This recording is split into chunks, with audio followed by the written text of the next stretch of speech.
And I'm going to just point out to everybody that I do encourage people to put their cameras on for this class.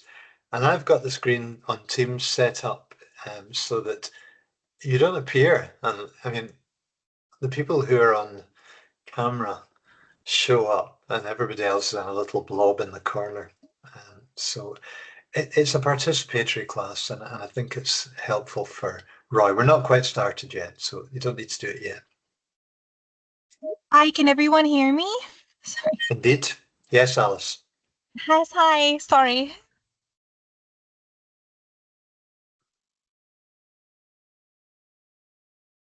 No problem. We still have a couple of minutes. I see lots of people arriving now.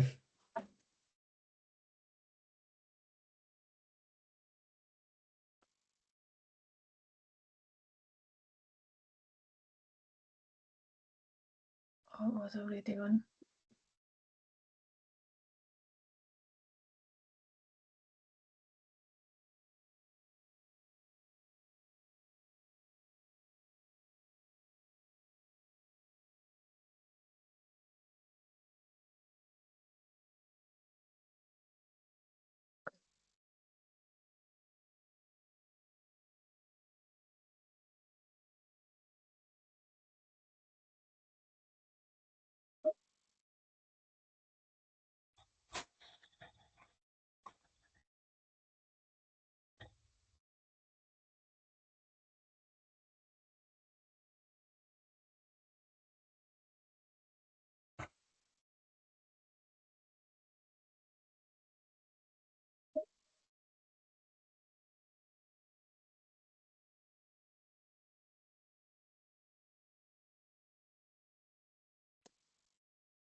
Hello again, everybody. Hi.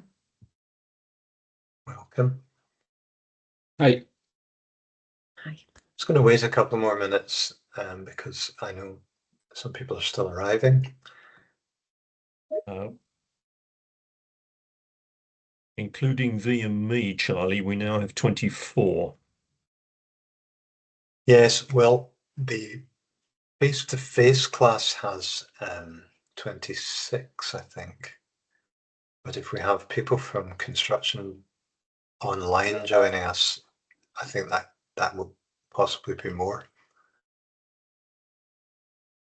So I certainly see. I'm going to note you guys' names. That would be another good reason to put your camera on because it makes it easier for me to do the attendance because all I can see is initials when you don't have your camera on. Because I need to do a separate register for the online class. If you click on the people subheading, you can get everyone's full name. Oh, I see it, yeah. Okay, thanks.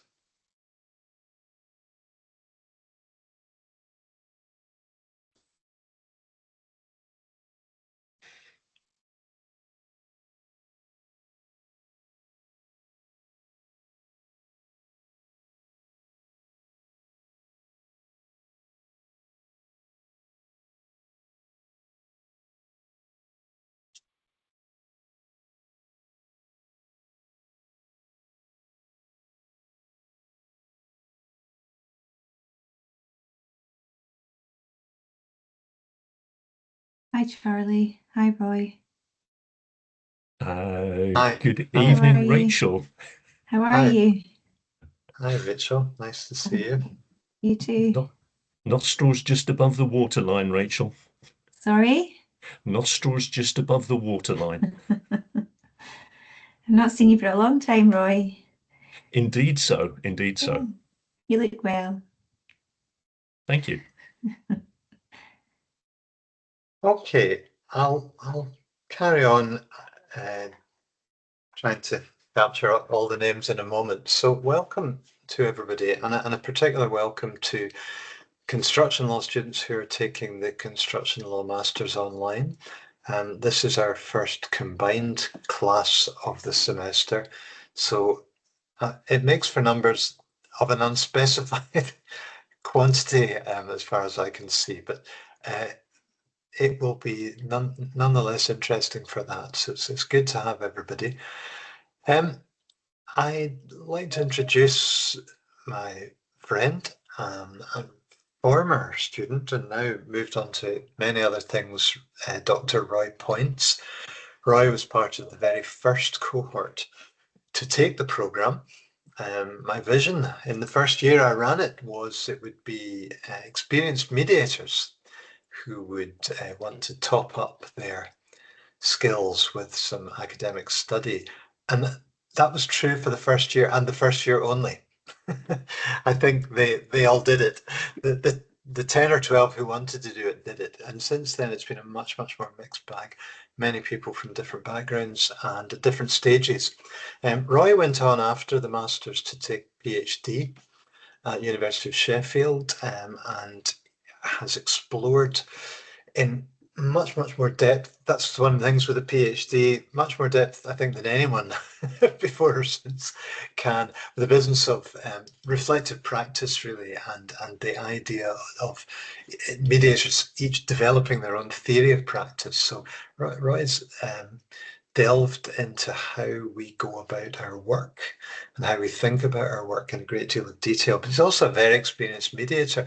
And Roy, I think I'm right in saying you told me last year you had done special educational needs in England, those mediations, 200 in the year. Is that correct? I think the busy year when I decided it was too much was 250. It does sound like too much, but it's interesting to know that there is work, and that's, I gather, entirely online, almost entirely online in England and Wales. Yeah, the last time I did something in person was in a freezing Welsh chapel, and that was over 2 years ago. You're not selling it. So an experienced person, but actually before, and Roy, you'll say more, you know more than I do about this, but before getting involved in mediation, Roy was, in fact, very, very experienced person in the world of business and the city, and involved in commodities trading. Is that correct? Yeah, commodities, electricity, gas, coal, all that stuff. All of that. So, well equipped to help you through the tangle of negotiation. Today, the focus is one of the foundational people, but Roy will build off that with an exercise and some more thoughts about what we can learn from the work of Howard Rafa. So without further ado, I'm going to hand over to Roy. I will quietly disappear. And I just want to reiterate, as a rule, on this class, I ask people to keep their cameras on unless there's a broadband crisis or you have a reason, because we try to keep the class as participatory as we can. So over to you, Roy. Well, thank you, Charlie, for that introduction. If you might attend to that one thing we talked about prior, once you slip off, we will thank you for that, and we'll go from there. I think you probably were all advised on this. I'm at least attempting to record this session. Me being a mediator, I've never recorded before, but hopefully it's all okay. Just so that you're aware of that, and then I'll make that recording available to Charlie. We do have a little bit of a challenge setting up the role play today, but bear with me. I'll unpack that for you just now. But I think that's all for now, Charlie, and we will catch up whenever. Fantastic. Enjoy the class. Bye. Good, thank you. So look, welcome everybody to this particular session. It's primarily about Rifa, who is one of the probably the origin of a lot of what we are talking about here, and his classic, which was looking at the art and science in negotiation. So we're going to be looking at least at first at RIFA, and then we're kind of going to build things up from the other readings that hopefully that you have done. And there is a role play that we will set up for you, which is a very simple one-to-one negotiation, and hopefully that will be a fun and be a learning experience for you. I have to set that up in multiple breakout rooms, and I need to pair you up. So there's some logistical challenges with this. So just please bear with me as I try and set that up. I should also mention, just in terms of just views here, I can see we've got 3 pages now, so it may not be that I will be able to see everybody as we go through. So, but I imagine if you speak, I should then be able to see you. So just bear with me. This is a relatively large class to manage online.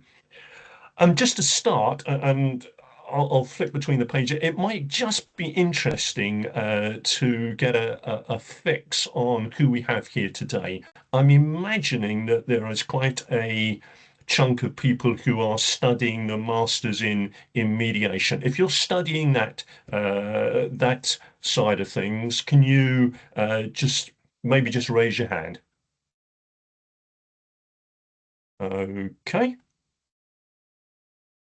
Good. Let me see.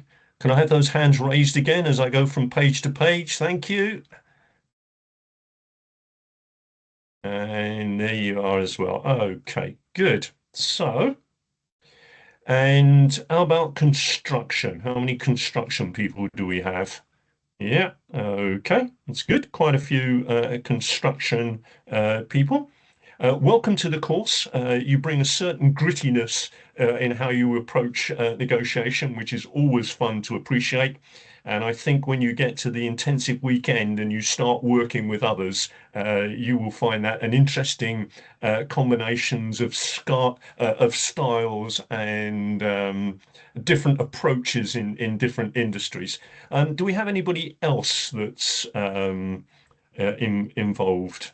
In other subjects? Sometimes we have people studying diplomacy, other just general aspects of law. Larissa, you have your hand raised. What are you studying? Hello, I'm studying international law. Okay. Human rights law, I'm sorry. Yeah, I'm thinking about this. Look, you are very welcome. I think you're going to find it strange working with everybody else, but strange is a good place for learning. No, that's okay. Yeah, that's okay. Excellent. Anybody else studying anything exotic, so to speak? So Ahmed, international commercial law, yep. Aksay, general law, yep. Good. So you'll bring your various perspectives, and those will be useful to contribute into this discussion today. And I'm very much hoping that we can generate this as a discussion. Casper, you have your hand raised. Was there a point you wanted to make? No, thanks. I raised it earlier, but we've now moved on. I'm not sure why it's still on there. Thank you. No problem. And Goeie avond. Obviously, my Afrikaans is not working here this evening. So let's pick up with RIFA. And I'm interested to know if you remember the pre-work was looking at RIFA, thinking about his organizing concepts or his organizing questions and relating them to an experience that you had or have. So I'm going to come to that quickly or shortly, but I just wanted to start off. RIFA is talking about the art and science of mediation. Oh, sorry, negotiation. Can anybody tell me what is art and what is science in what RIFA? Can anybody explain that to us?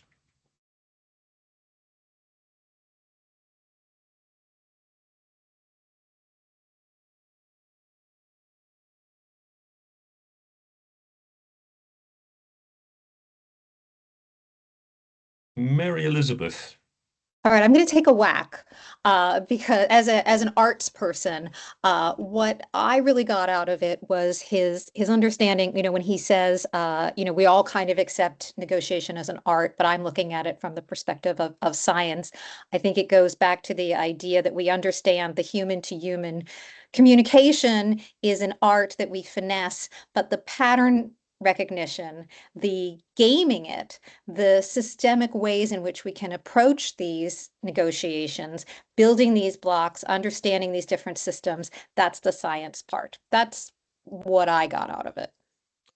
Yeah, I think that's pretty accurate. That there's a kind of people part and a numbers part.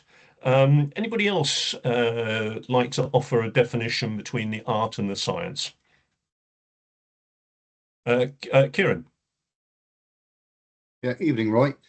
Good evening. I made a couple of notes there. So the art was to do with your intuition and interpersonal skills, as Mary described very well. And then the science part is more your structured analysis and having rational evaluation and kind of doing more detailed analysis that's factual and correct. Okay. And we're going to kind of touch on those sides. Kieran, you've used a trigger word with me, which is intuition. What do you mean by intuition? I suppose it's taking your tacit knowledge or your learned experiences, and then whatever your gut feeling or would be in that scenario. But it's the kind of things we do because it feels like the right thing to do. Okay. And hopefully that is us building on our experience. And as a learning model, I'm going to suggest to you that experience builds our theory, our personal theory about how we negotiate. And we draw on all sorts of things, including our own personal values. And hopefully as we develop, it's an interaction between theory, practice, and reflection that sharpens our intuition in terms of our own personal theories about how we go about these things.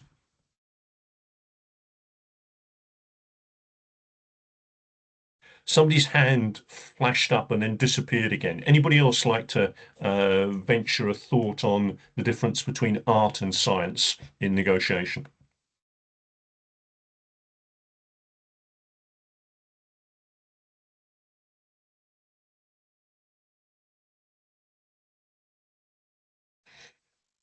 Okay, let's move ahead and we'll come back to that. So your task beforehand was thinking about the organizing questions from Rifer.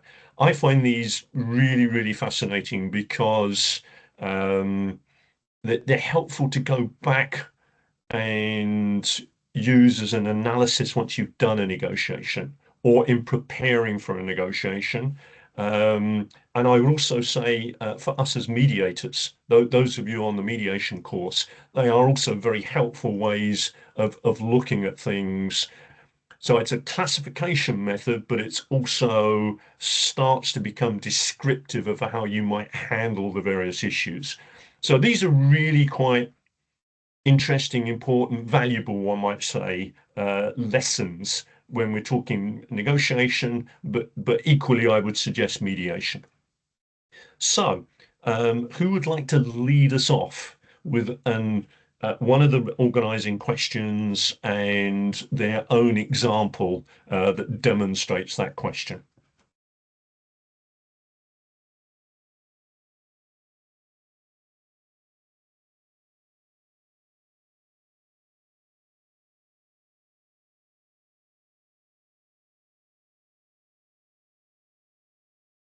Jamie. Okay, I'll go since no one else raised their hand. I already bored everybody with this example 2 weeks ago, but slightly more detail to what I'd already told. So recently I was selling my car and I explained to the class that I tried to sell it privately with little interest, but one potential buyer that I met with decided that he agreed with my price and was willing to buy the car. So he phoned his friend to transfer the money to me, and the money never arrived. So I'm sitting with this person in the car, checking my banking app, and there's no money. So we decided that we would give it half an hour. So we went to a local McDonald's, sat and had a meal together, and then still no money. And we get back in the car, and a decision had to be made there. What do we do? How do we deal with this situation? So eventually I dropped him back off at the train station, and he went home. And lo and behold, the money never arrived. But it was interesting, the conversations that were happening during this time. So he had said that he'd came from Aberdeen to Glasgow, so quite a long drive. He'd obviously said that he'd sent the money, and he was worried that the money did arrive and he had went home without a car. He told a story about his girlfriend and how she would be angry with him, etc., etc. So the next day it became fairly apparent that this was an elaborate scam. So yeah, I read the questions, and the three that applied to it was the time constraint. So the buyer tried to create a sense of urgency with his backstory, saying that he came from Aberdeen, and he put time pressure on the situation. The other one was, are threats possible? So again, there was no threats of violence or anything like that, but there was obviously emotional and psychological threats. You can't send me home. I've sent you the money. It might arrive. I don't have a car, etc.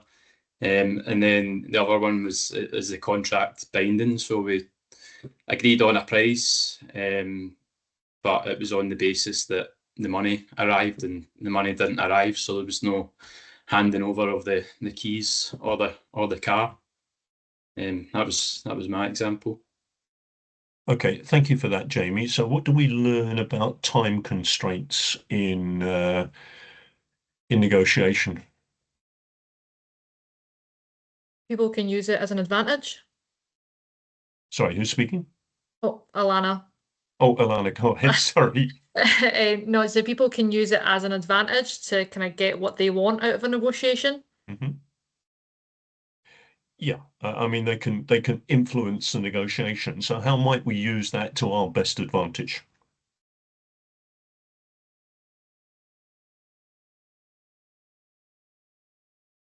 Deadlines spur action.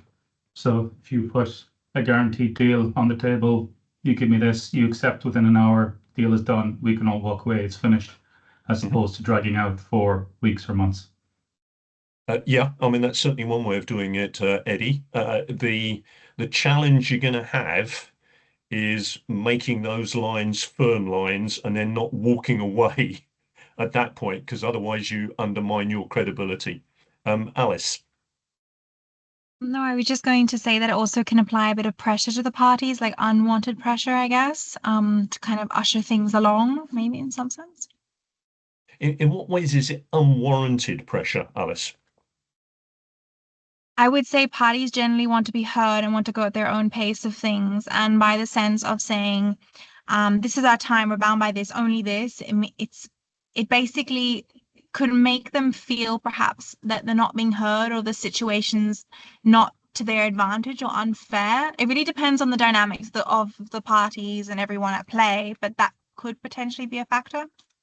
Yeah, so are you going to need to use these things carefully in terms exactly. of how you do this, and potentially, and you'll look at this aspect in the intensive weekend, there are ethical issues here about what you may or may not want to do, and which you will find in the in that weekend. And this, forgive me, guys, construction guys, this is a broad generalization. But what's acceptable, normalized behavior in negotiation in a construction context may be different in a mediation context or international law and diplomacy. It's different ways of doing it. That's not that they're bad people, but they have a different framework.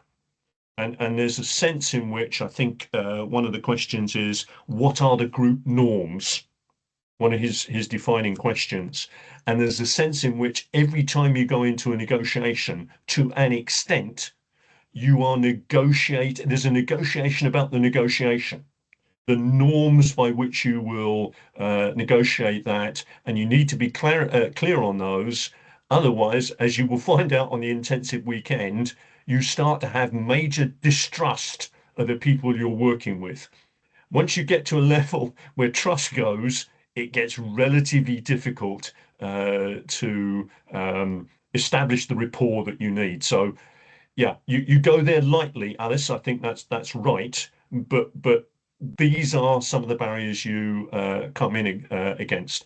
Within the last month, I completed a house sale, and they say that's one of the 3 most stressful things you can do. It was, and we got into all sorts of time constraints, and I was trying to calm my wife down, and respectively, she was trying to calm me down about, yeah, we can't trust them if they're going to say that, whereas they were thinking that we weren't helping, and all of this is going on. So I think Rafa has put his finger very much on the mark there. Michael, did you have your hand raised at one stage?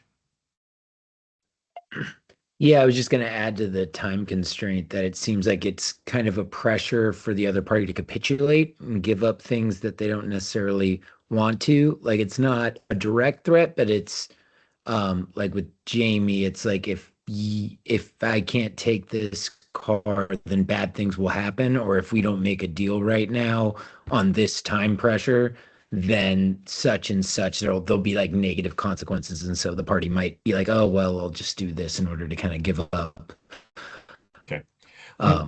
what they would hold on to. Thank you for that, Michael. I'll come to you in a second, Mary Elizabeth. It just occurs to me, I'm going to ask the mediators now, how do you manage time constraints in a mediation? Oh, sorry.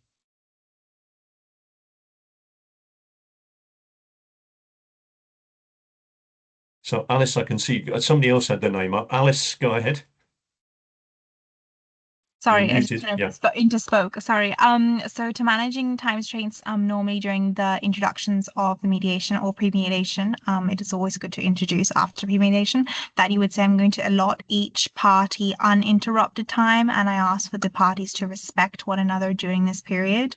I think allotting like 5 minutes normally between parties to just make boundaries really clear and making sure each party is heard within those 5 minutes and no one interrupts. So there's a level of respect that's circulating the group. Alice, yeah. You're admirably generous. I would offer them 2 minutes, but maybe have a different approach. What I'm thinking of, and I've seen this done by experienced mediators when I was first learning to practice, is that they would say, because this is often the case in mediation, maybe not in every mediation, but they would say, we have 2 hours here today, or 3 hours or 4 hours or whatever we have. If we are going to come to an agreement, which is what I understand you want to do, we will need to have an agreement in principle within 3 hours, if it was a 4-hour mediation, because we then have to draft the agreement, work through that draft, and come out with 4 hours. And then they would let the conversation run, let's say to the 2-hour mark, and they would say, may we just remind you that this was the schedule we agreed at the beginning.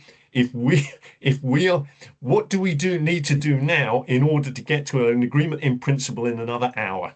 And they're shaping and framing it. And I suspect that's true of a negotiator. Rather than drop it in at the last moment, oh, I need to leave in 5 minutes, otherwise there's no deal, you can actually put that up front. I think that's a more ethical and a collaborative way of doing it, although you may have some negotiation even then about whether that's a realistic constraint.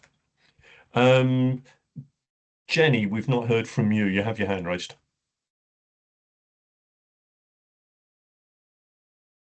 I was just going to say that I was listening to some mediators earlier at a mediation clinic training event, and they were talking about when they were doing the mediations in person at Falkirk Sheriff's Court. And obviously the time constraints there are much greater than a normal Zoom mediation that they normally do through the clinic. And what they were saying is that they had the clerk popping in every now and again, the court clerk saying, "Oh, have you finished yet? Have you finished yet? Because we've got another one to do." Yeah. And they said that surprisingly, it kind of focused the parties' minds a lot more having those time constraints, and they Yes. actually came to an agreement way quicker than they would have done. So that's Yes. quite interesting, I thought. Yeah, we used to do ones in the central London not criminal court, county court, and they closed the building at a certain time. So unless you wanted to be locked in, you needed to finish the mediation in that period of time. Mary Elizabeth, did you have your hand up earlier? I didn't. I made a comment in the chat about how I really like the phrase cooperative antagonists, but I can build a little bit on that because my example, when I was reading this, I was thinking how it can be very fluid, and these parameters aren't always one thing or another. If you are an individual and you are negotiating with an institution, it is both two parties, but it's also a monolithic negotiation. And that was the example that I thought of, because in a situation that I had with a healthcare provider, I was an individual working with a monolith. There were time constraints, but it was binding on their side, but not binding on my side. It was repetitive on their side, but it was not repetitive on my side. And so I think we were very much cooperative antagonists in this negotiation, where we had a common goal, but we had different ways of coming at it, in part because we were different. We were different systems. Thank you. What made you think that they were monolithic and you were not? Because I was dealing with an entire hospital system. It was a research center, so I didn't even have one point person. I kind of had one point person, but it was a structure that could go bigger and bigger and bigger and bigger. I was entering a clinical trial, and so there is a pharmaceutical company involved, there is a hospital involved, there is a whole research team involved. So there's a big monolith on one side and on the other side. And that, I think, is very common in negotiations if you're also dealing with employment or education, any kind of institutions like that. It's individual, it's two parties, but it's also monolithic. I want to pick up on that, because I think what Reifer is talking about is almost 180 degrees from what you've described in terms of what he means by monolithic. Would anybody like to pick up on that? What does monolithic mean when Reifer is posing that as an organizing question? What does he have in mind?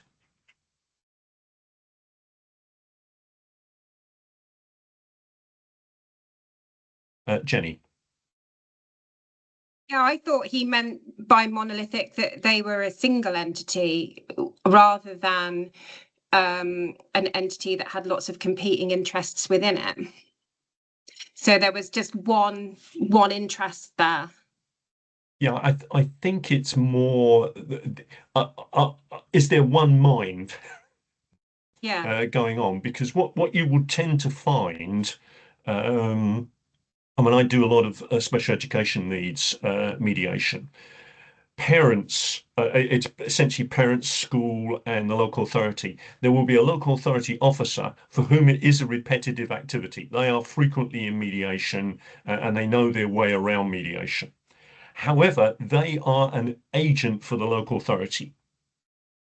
They will have their individual view. They will have a constraint about what's going on within the local authority. Those may or may not completely align.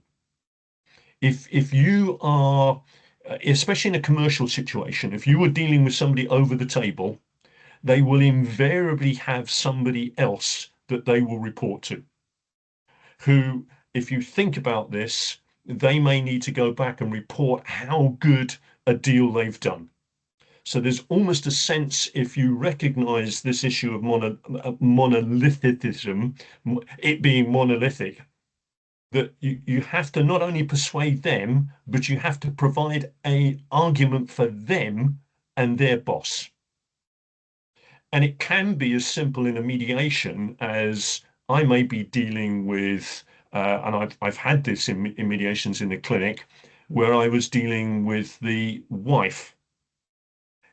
And just occasionally she went away and phoned her husband, and he clearly had a different set of tactics that was going on, and that was impacting on that particular negotiation. So I think, Mary Elizabeth, it's that recognizing that there are various things going on in play here. There's a kind of conversation that's going on across the table, but there are echoes and ripples across a pond outside of the mediation or the negotiation that need to be recognized. And I think that's a valid point in terms of who are you trying to influence. Somewhere else in the readings, I think it may have been Druckmann. There's a point about the difference between agents and principals. Agents find it easier to come to agreement with each other, but then they have to explain themselves to the principal. So there's always a sense in which an outcome might not be fully binding because it needs to be signed off by somebody with greater authority. And you always need to be thinking about what that might be. So interesting to know the structure of the organization you're dealing with, but where the sensitivity points are, where, what's going to convince them. Negotiating with public bodies is completely different from negotiating with commercial bodies. I'm not telling you anything I don't think you would have known there, because their decision-making process is radically different. Jenny. I was just going to say that one of the examples that I was looking at, just because I used to be a government legal service employment lawyer. Mm-hmm. And so when I was looking at, are the parties monolithic, from when I was negotiating, it was absolutely not. Because not only did I have my client HR department of whatever government department I was litigating for, we then had, they would have slightly different interests than the business area that was affected by the claim. Then we had their internal departmental policy advisors, their internal departmental lawyers, plus we always had to have an eye on wider government policy as well.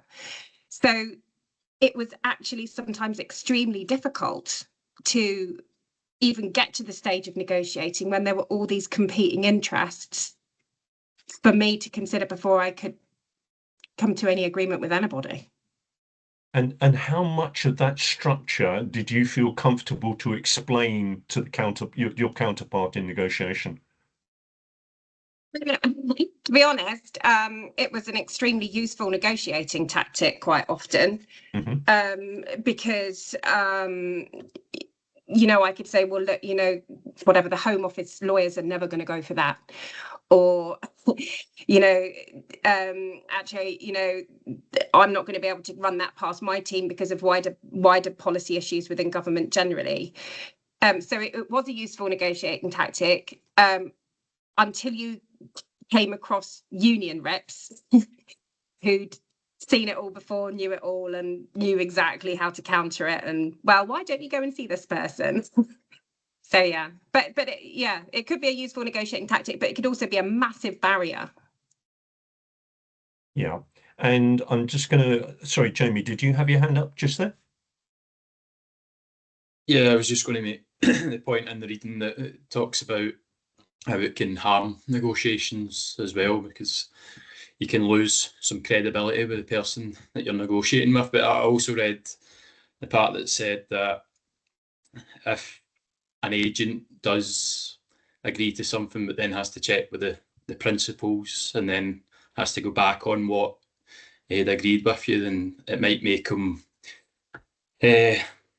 he might make concessions in the future, or he might try and reach a negotiation on something else in the future to save his credibility. Yeah.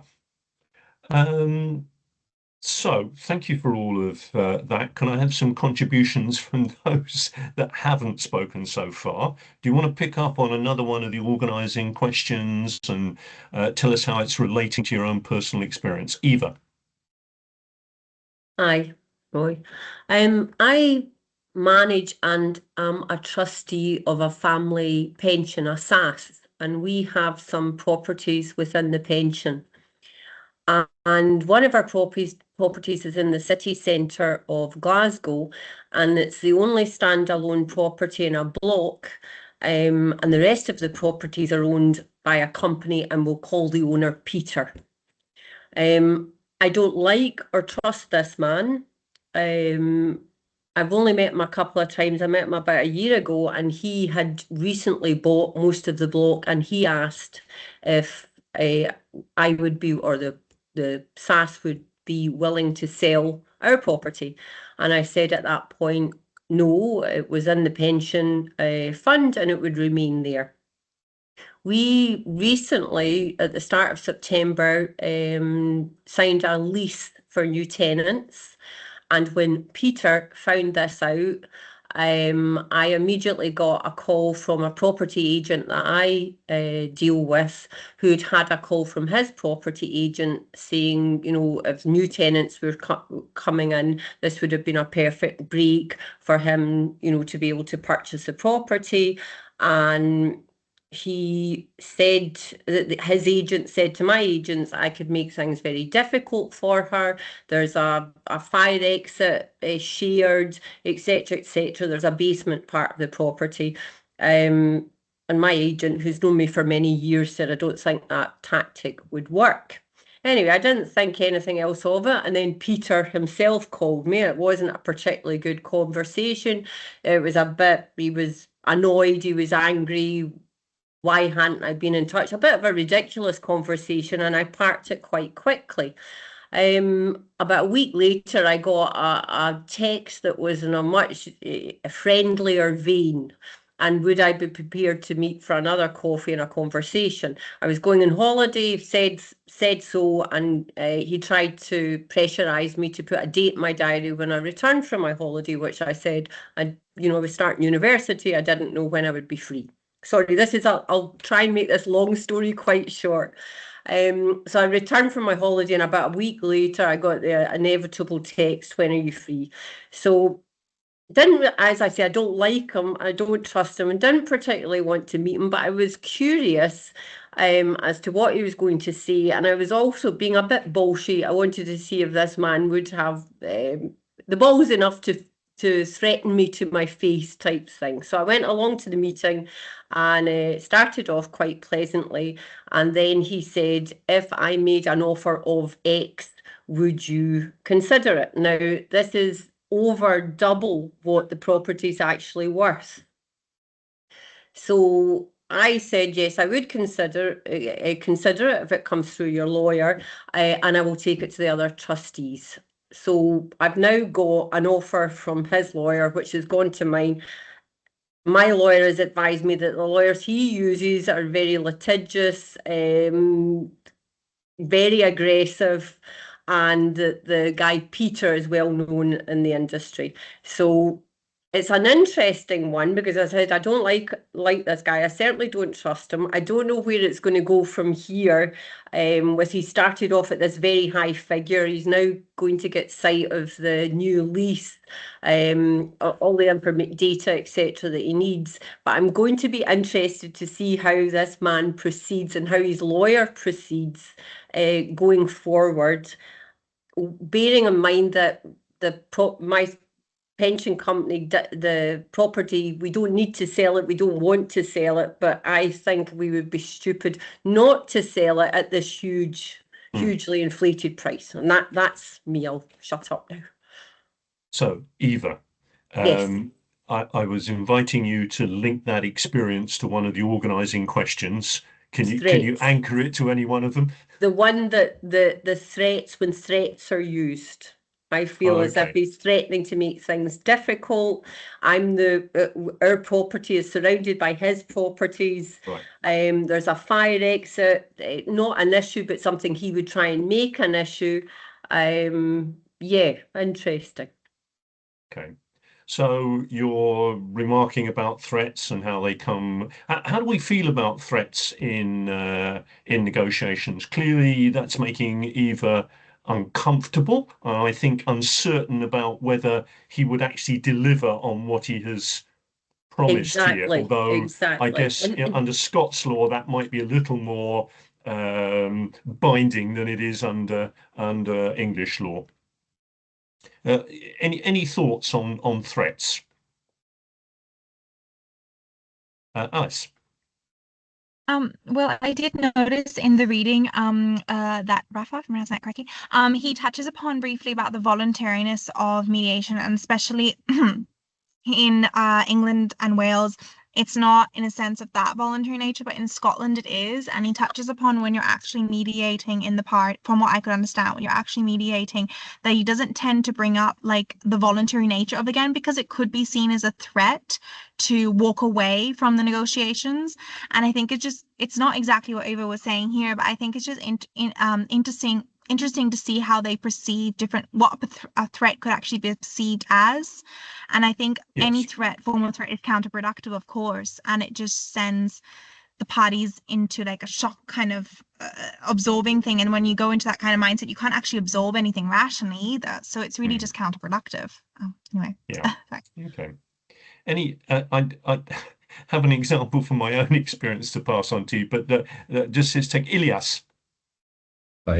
Just on threats, I think within the construction industry, we find a bit more that you could, for example, have a main contractor who's got a subcontractor working for them.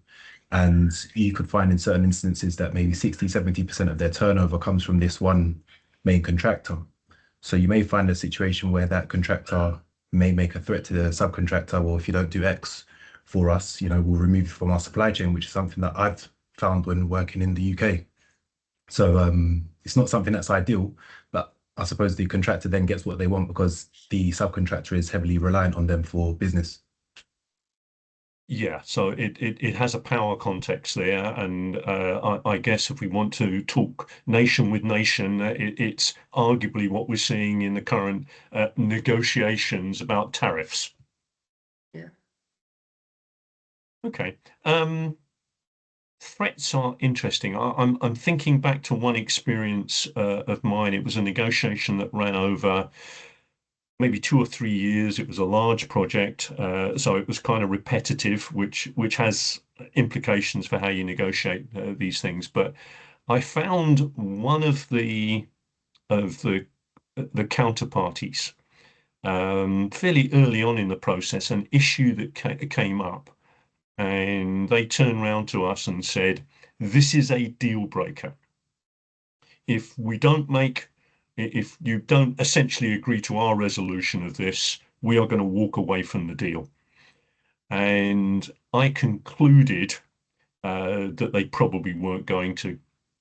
And with a lot of harumphing, they eventually decided to keep going with the deal. So imagine a few months later, they came up on another issue with exactly the same comment about a deal breaker. How do you think I responded to that? Yeah, I didn't find it particularly credible, and they backed off. And then there was a third time that they came up and said, "This is a deal breaker." And I must admit, in retrospect, this was probably a bit harsh, but I actually picked up all my belongings and I went to leave the room, and they said, "Where are you going?" I said, "Well, you just told it was a deal breaker, and if this wasn't solved, it's going to, that we can't go ahead." And is this like the last 2 times? Because I don't see any point in negotiating if that's your view there. To which the response was, "Yeah, but there are things we can talk about." Well, yeah. So there was a credibility issue there. This was the same person who would come on and we'll talk a little bit about how you actually make price propositions and would make offers on any particular item in this quite complicated deal, and he would espouse positions or make offers that felt to me entirely unreasonable. And of course, I felt the offers I was making were reasonable. Why wouldn't I?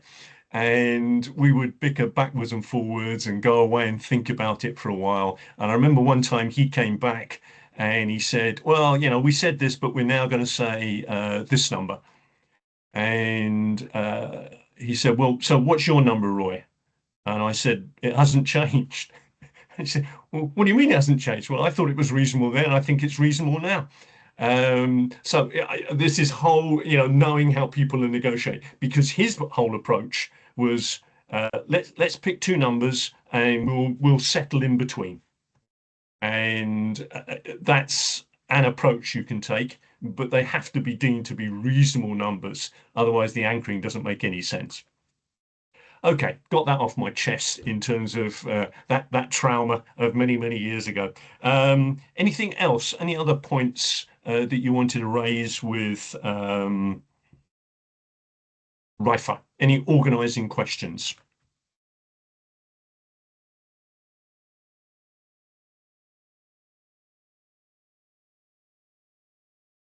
Larissa.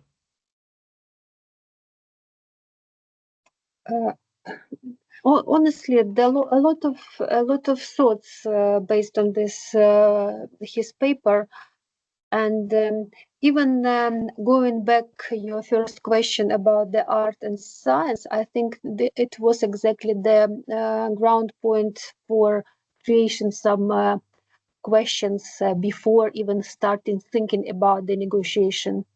I just would like to share a small example from like my example about the negotiation. It's quite clear and understandable. Probably everyone faced with this, but it's more or less regarding to my work. And this example about the how to negotiate consultancy contract with for example, in my case, it was small negotiation with a small organization seeking legal and policy expertise. And initially, it was initially we thought that it will be just only about the fee, for example, about the money, so only economic aspect. But after that, we realized that a lot of stuff rose around this negotiation, and this is exactly how we were prepared for this. We were just used all of this art and science approaches because of it's not just about the human behavior and intuitive side, you know, because you should be prepared in order to break down this scenario into the small segments even before starting. How you can reserve this, he mentioned BATNA and reserve price you're going to negotiate and other things. So in my situation, this negotiation just being the single issue became multi issue because of just not only we were negotiating just not only the fee, as I mentioned, but other things like scope of work, timelines, duration of engagement, and everything. And I think that maybe in the middle of this so-called relationship, I found that's how it's quite important to understand what does it mean the threat in this process, because of it's some kind of strategic tool how you can transform this pressure into the progress, into the benefit for you, and which question you asked yourself before starting this negotiation. And I found it's quite interesting how you can using this question and his tools understand where better to change the way and to get the beneficial for you. Thank you, Larissa. I there's one piece of reading that hopefully you would have done, which is about 3D negotiation. And I think it exactly makes that point that there is a lot of preparation that can be usefully done before you get to the negotiating table. And part of it is about understanding what you want yourself. Now, that you may find is obvious. If you're an individual, you're going to be pretty clear. But if you are representing an entity, or you're an agent and you have a principal, you probably need to take time to understand what's going on there. So there's a lot of preparation work that needs to get done, and getting some sort of fix on who you're going to negotiate with, who's going to be at the table, how you do all of those things. So preparation, as ever, is key. Now, just to give you a heads up, when you go into the intensive weekend, you will find that, I hope, a lot of fun, but you will find that quite challenging because there's time limits on doing things. So you have to figure out this basis of how you get your own team to some broad understanding of how you're going to play the game, and then you have to play the game and respond through all of that. So there's a lot of communication challenges that go on. I'll not say anything more than that, but keeping a cool head going through all of that is virtually impossible, but you will find that, but that's part of the challenge that you will get to. So anything else that we want to think about in terms of Rifa? Goodness, is it Warren or is it Lewis? I'm not, I apologize. It's Lewis, but I really don't mind. I know I have it backwards. Lewis, go ahead. Yeah, I just wanted to make a couple of points on in regards to the construction industry. It's obviously sounds a bit more hostile than some of the other comments we heard and other mediations, but I think a lot of the questions that Rafa raises are used detrimentally to one party, or certainly when you're in construction, a lot of the negotiations you're having are obviously of a financial nature. They're over money the majority of the time, and the parties that are negotiating are often quite skewed in terms of bargaining power, size, commercial acumen, and time constraints, time related costs used quite regularly by, generally there's a party holding the purse strings, as it were. They can quite easily frustrate negotiations, keep hold of the money, drag it out until the other party may be under a lot more influence or pressure, and then looking to accept an agreement that they probably wouldn't have at the start. It happens quite often. Likewise, we have things like retention, which is money held for a period after works, when quite easily that's thrown into a negotiation. You knock a bit off your price and I'll give you this straight away rather than in 12 months time. That happens a lot, rightly or wrongly. I also wanted to touch on the third party intervention, kind of linking with threats. I feel in the industry it's quite often threatened that third parties, do you want this to go legal, for example, or we're both gonna, if we can't agree this now, we're gonna have to get the lawyers involved, we're both gonna spend loads of money we don't want to spend, for example. So that's used quite, I don't know what the word is really, but in a negative way, a lot of his questions, I feel. So I just wanted to provide some balance there.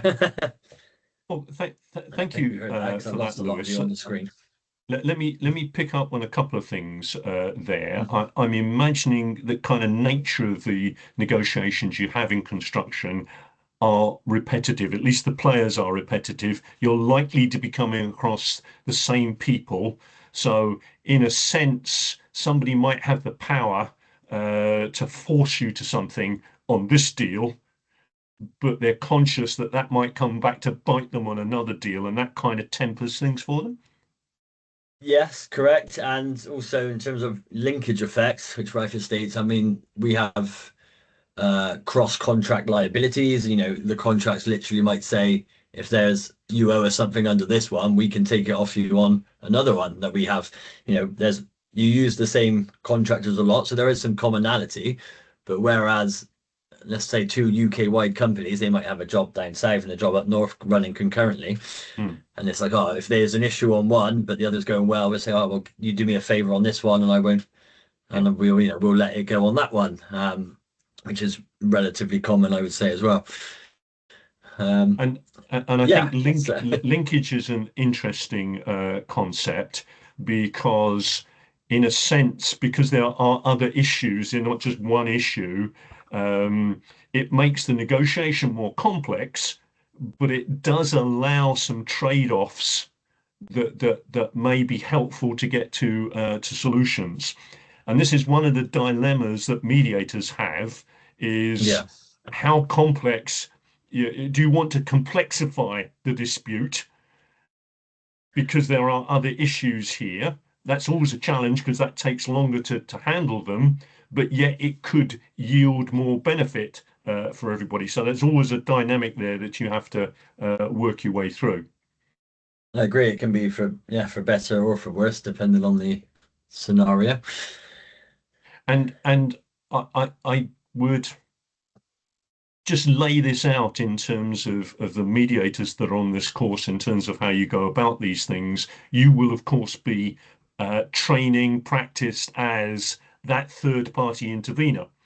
And it's interesting to see the role that you play in that respect and how you go about that, and to think about how could that be replicated, or to the extent it could be replicated, in a negotiation context, when it's you and two sides, how you might go about using your skills, your disposition as a mediator to move forward a negotiation. I'll leave that for you to ponder on and think about as you go into the intensive weekend, and I think it's a great opportunity. I don't know how this will work for you online, guys, because you may have a separate intensive weekend, but take the time to draw on everybody else's strength and perspective, because you'll learn a lot about your own yourself in terms of how you negotiate these things, which is always, I think, important. So, Aldiro.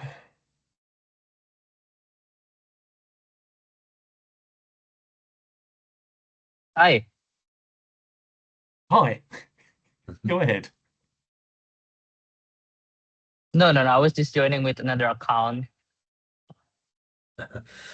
Okay, right. No, I thought there was a particular comment that you wanted to make at this stage. No, at the moment, no. Thank you. Okay, good. So we're going to have a break shortly, and then we're going to set up the hopefully this exercise, which is called a Mounties helmet. To do that, you're going to be negotiating one-on-one. I need to assign whether you are a buyer or a seller, and I'm going to do that from the participant list here. And then I need to, once you take a 5-minute break, I will organise some breakout rooms that we can use to do that. Okay. So bear with me, because I have to work through all of the names to do that. Before we go there, and just in terms of, this is a pretty simple negotiation, but hopefully it starts to piece together everything we've talked about here. And then we'll still have some time, I imagine, once we debrief from there, to pick up on some of the other stuff that you hopefully have engaged with in terms of your reading. I'm going to go back to, I think it was Larissa that mentioned this. She mentioned a reservation price. Can anybody describe to me what a reservation price is? It's your walkaway number. Oh, sorry. Rachel, we haven't heard a lot from you, so go ahead. It's your walkaway number, so it's the most you're willing to pay or the least you're willing to accept. Okay. And what's significant about a reservation price, Rachel? Probably a number of things. I suppose there's ways to look at it, but there may be an overlap between each side's reservation price. So I think Okay. it's unusual for there to be an overlap between your aspirational number, but there can often be an overlap between your walkaway. But it should be based, you should calculate that your reservation price on an overall analysis of your case. So, what are your alternatives and what are the value of those alternatives to establish at what point you would walk away from the negotiation. Okay. And it informs I'll come back to aspirational price, if I may. So we're just talking reservation price at the moment, and you talked about the possibility that those overlap. Yes. What does that tell you? Well, if they overlap, you've got a positive bargaining zone. So the settlement will therefore be somewhere below the highest price someone's willing to pay and above the price they're willing to receive. That makes sense. Okay. I've described it the right way around. And that condition has a particular term. It's a The ZOPA. four-letter set of The ZOPA. Yeah. Okay. So, who can tell me what ZOPA stands for?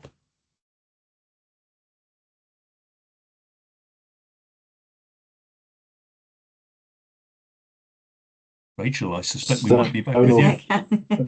The zone of possible agreement. Yeah. This is a key concept. If there is a ZOPA, it means that the buyer's reservation price is higher than the seller's reservation price.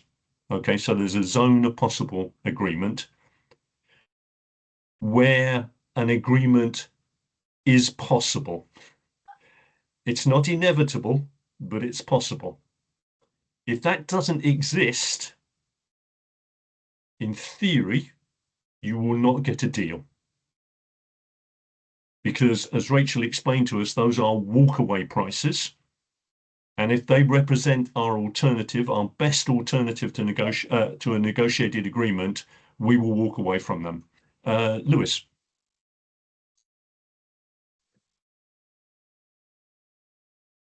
I think Lewis was just joining. Oh, sorry. So that's an important concept. Now, you will know your reservation price.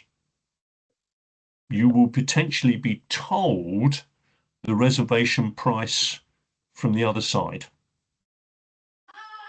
Will that be their reservation price? You don't know. So that's part of something you're going to be exploring then when you negotiate. Jamie. I'm sorry. I just didn't mean that one. Right, okay. So the aspirational price, Rachel, what's that? That's what you want. So it's the settlement or the sum of money that you would like to achieve. Mm-hmm. Okay. And you'll find some people are quite wedded to aspirational pricing. And that can be a particular challenge if it's something you own personally, because you will feel differently about it. It will have a greater value by just dint of the fact that you currently own it. Okay? And you're going to find that in this particular case. What the research suggests is that those who are driven by aspirational pricing will achieve better deals. They will achieve a higher price. but they will less frequently successfully conclude a negotiation. So there's always a balance here, but have fun and try it out. Okay. So we talked about reservation price. We talked about aspirational price, best agreement to a negotiated. What are your alternatives?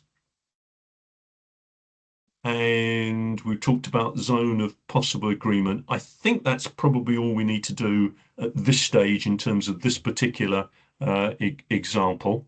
So what I'm going to try and do now is assign you as I go through to buyer seller and also a room number, and I will try and set those up in the 5 minutes or so that we have for a break. So bear with me, guys.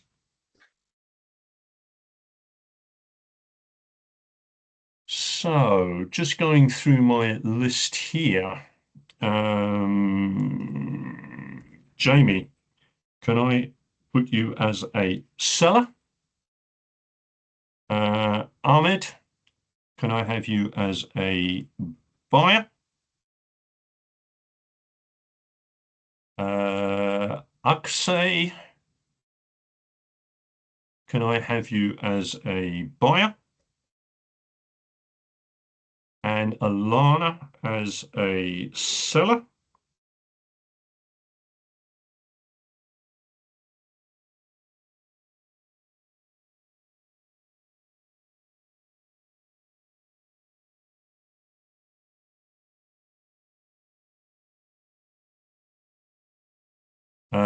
Alice, can I have you as a buyer?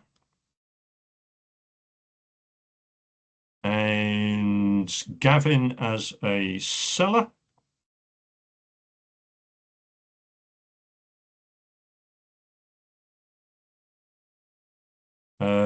Kieran, can I have you as a buyer, please?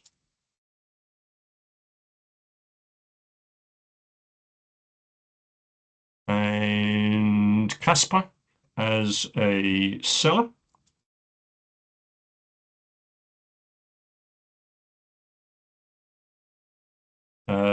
David as a buyer?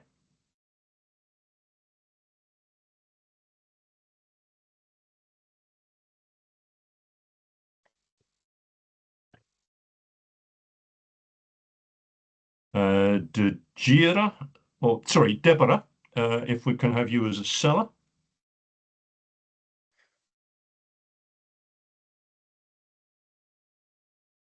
Eddie, if we could have you as a buyer.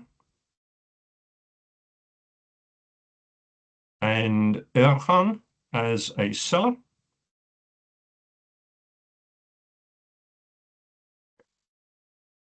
Eva as a buyer. And Hillary as a seller.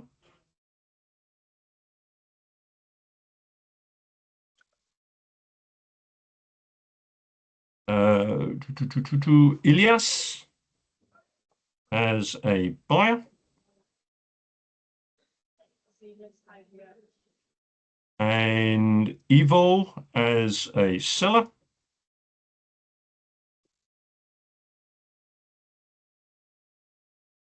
And Jagadishwari, or is it Nayaran? I do apologize. Could you just hang fire now, and I'll try and get you allocated to somebody there. Now, have I not assigned anybody?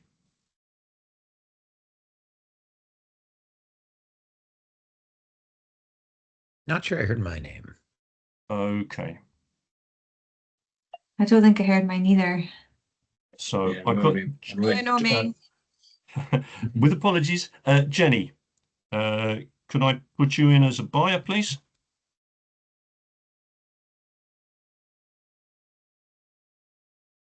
Sorry, a seller.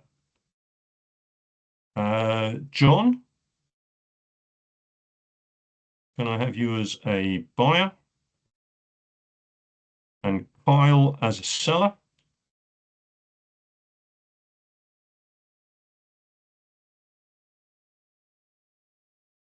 Bum, bum, bum, bum, bum. Aldiro, do I have you? Yeah, not yet. Not yet. Okay, fine. So let me see. So can I have you as a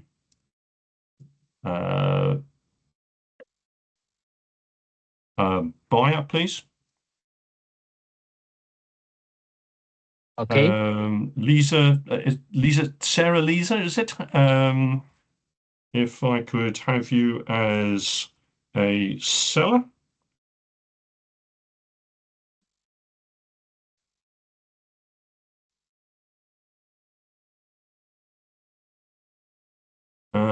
Mary Elizabeth as a buyer, please.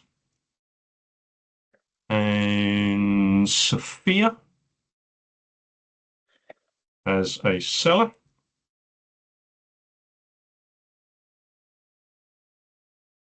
And who does that leave us still with? If you're sorted, could you take your hands down? And if so. Hi, Roy, it's Lewis here. I don't know if you can hear me, but I've lost my video. Oh, but right. I Did you you've get assigned an me allocation? No. Right. So, Lewis, let's have you as a buyer. Thank you. And I'm just Rachel, I think your quickly hand. turn I think off and your on hand was up. again. Yeah.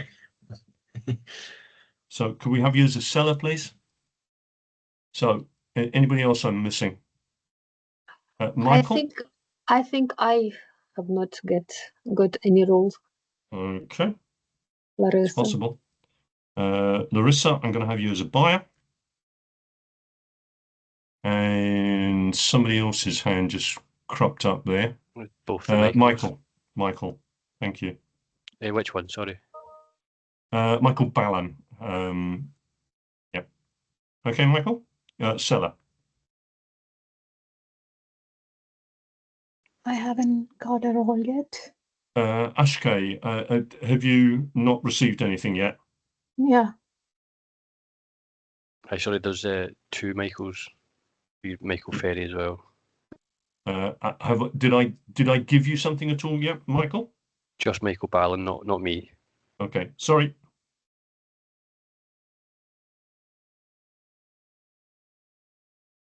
So let's have you as a buyer, please. And where else? Is anybody else that I still have to do? Yeah, Kevin. Yep.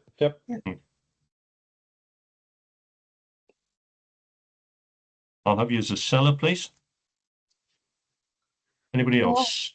I I haven't. Louise. Yes. You still got to go. Okay. And me too. Diraja. I Sir, haven't even got. I have got.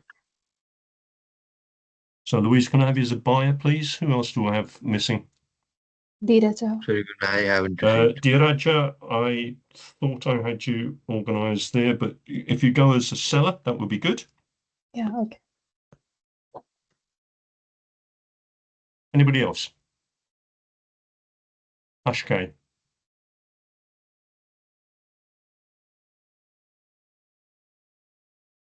Can we have you as a buyer, please? No, thank you. Anybody else? Anybody that doesn't have an assignment? So Sir, you all know whether you're going to be a buyer or a seller. I would be a buyer. Okay, good. So if you go on to My Place, Charlie has now opened up the role plays for buyer and for seller. Please don't look at the role play that you are not playing. Only the one, either buyer or seller, that you are actually coming to. I'm going to give you, let's say, 5, maybe 6 minutes to go and read that information and to come back into this room when I would have hopefully have set up the breakout room so that we can organise that. Is that I'm hoping that instruction's clear. Any questions on that? I don't see where it is on my space. Yeah, I can't see it either. If you go down to the materials for this particular tutorial, you should find it there. It's on the week 5. You can find it if you restart the page. You'll see the file. Sophia, thank you for that helpful comment. I still don't see it. Week 5, and It's then at the very bottom of week 5. They're both the buyer and the sellers. They are at the very bottom before you go on to week 6. Maybe No, try I don't. refreshing your screen if you can't see it Oh, yet. okay. Yeah, that's maybe what it is. I've refreshed mine and I can't see it.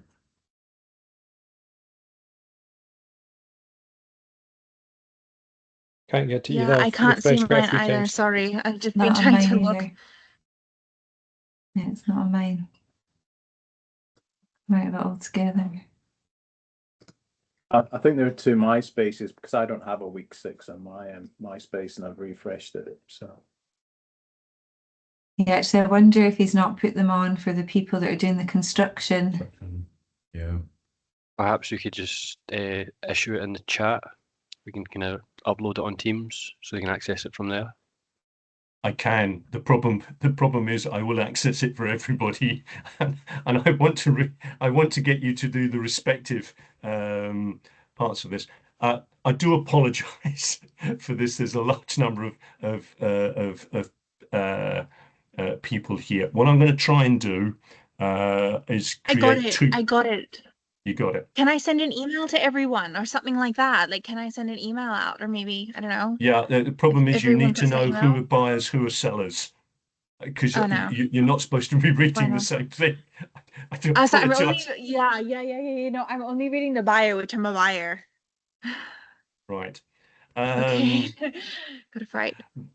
Right. I'm gonna try and be a little improvisational here, but bear with me. I am going to put you into 2 rooms here. One will be a buyer's room and one will be a seller's room. Okay.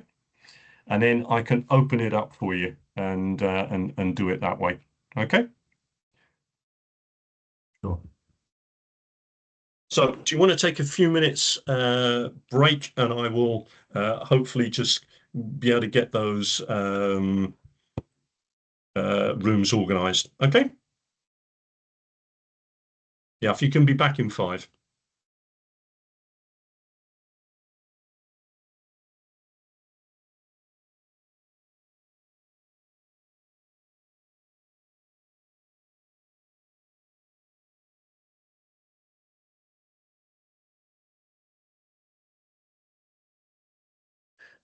I can see if I can put the files on the chat or something. Like, I think if it would just show the title, like people would be able to open them. I can try to do that. Sorry, who was that? Erhan? Is that Michael? Oh, sorry, Mike. Yeah. No problem. Sorry. No problem. Yeah. It's kind of challenging. Yeah, I found them both on my place. I think the chat lets you drop files into it. I can try. Should do. Yeah. Yeah, let's see.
So Michael, you've put that in the chat, have you?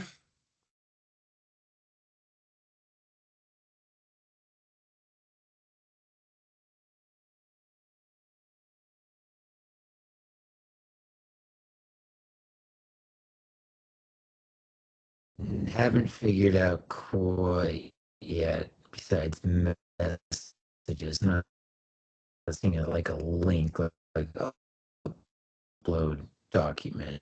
If anyone knows, yell out.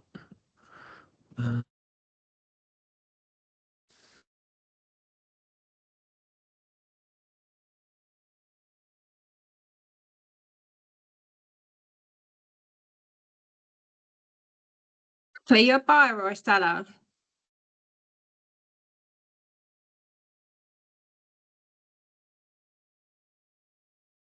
Perhaps we should just email Charlie maybe to send it out to individuals. Yeah, I was trying to just drag and drop, but Yeah, it doesn't look like sorry, it's I'm looking doing it. weird into the screen.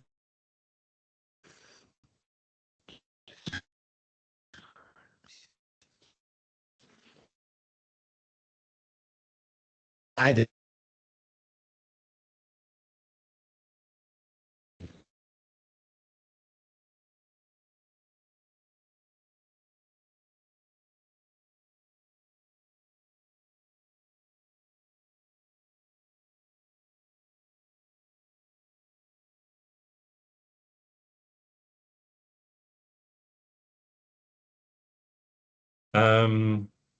Forgive me, I'm trying to work this through creatively.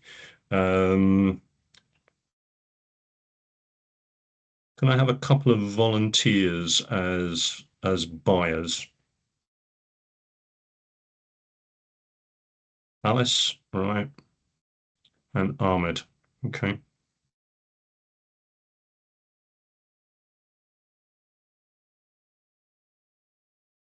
I made my screen small to try and figure out how to do this, but it's not working. I've just got you guys back. It's just like something on the side.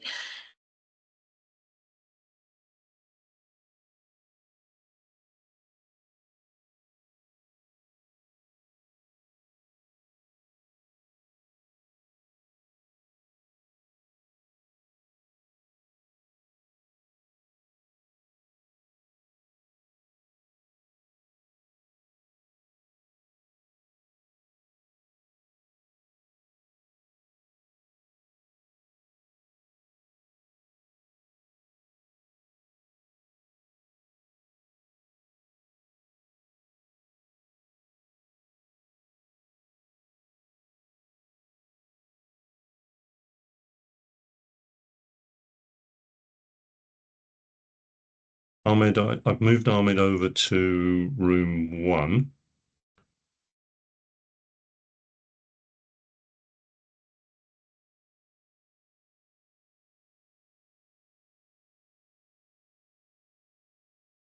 I've just been like added to a new chat.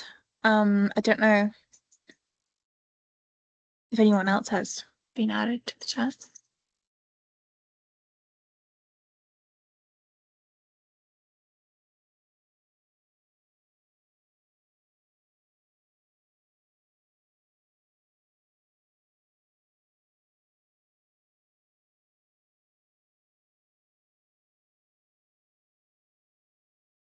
And I've moved Kieran. So I've moved 2 of you over into a room, and I'm going to set this up. I'm going to get these guys organized to do that, and then we'll come back and demonstrate it in this room here. So bear with me on this one. Sorry. So let me just get room 2 organized.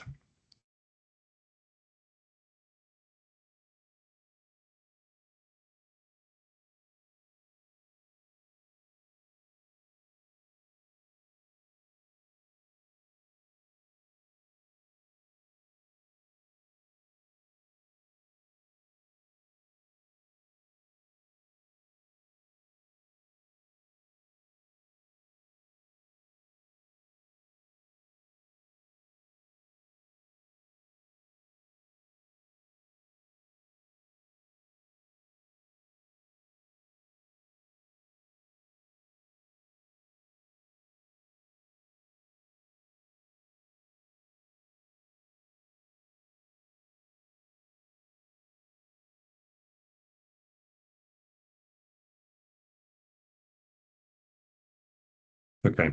So I'm going to leave you guys here. I'm going to go over to one of these rooms now and just get them briefed on their roles. Bear with me.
Okay, guys, I've just set up one of the room to do the seller, and I will go back and set the other room up to do the buyer. Then I will bring them back into this room and we will run the demonstration.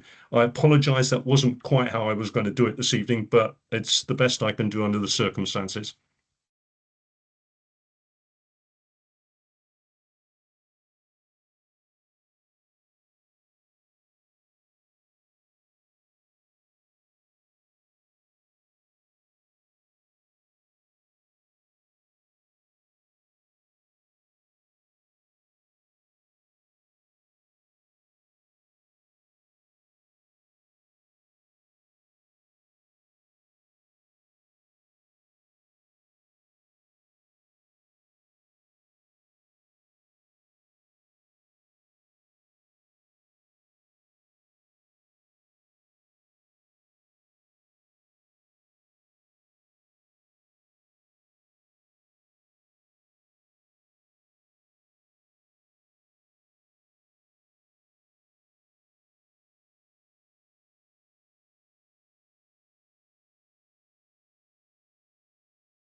Okay, we should have a buyer and seller back shortly.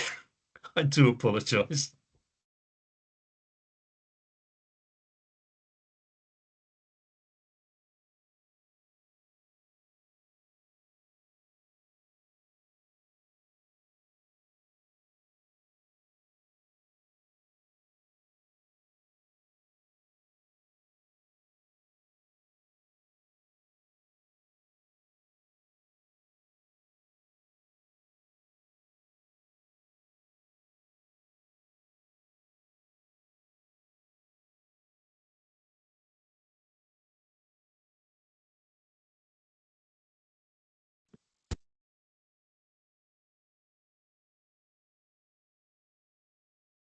Okay, guys. Do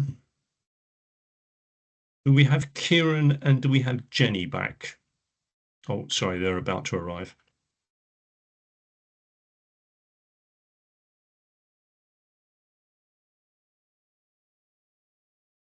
Kieran, welcome back. I think you are the seller on this occasion.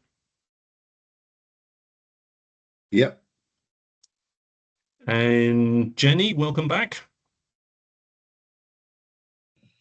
Sorry, I had an issue with toggling there. All right. So thank you for both. I'm going to say volunteering, but it wasn't quite that way. Agreeing to come back and doing this. You have the Mounties helmet, which some of you are able to look up. And Kieran, you're wanting to sell.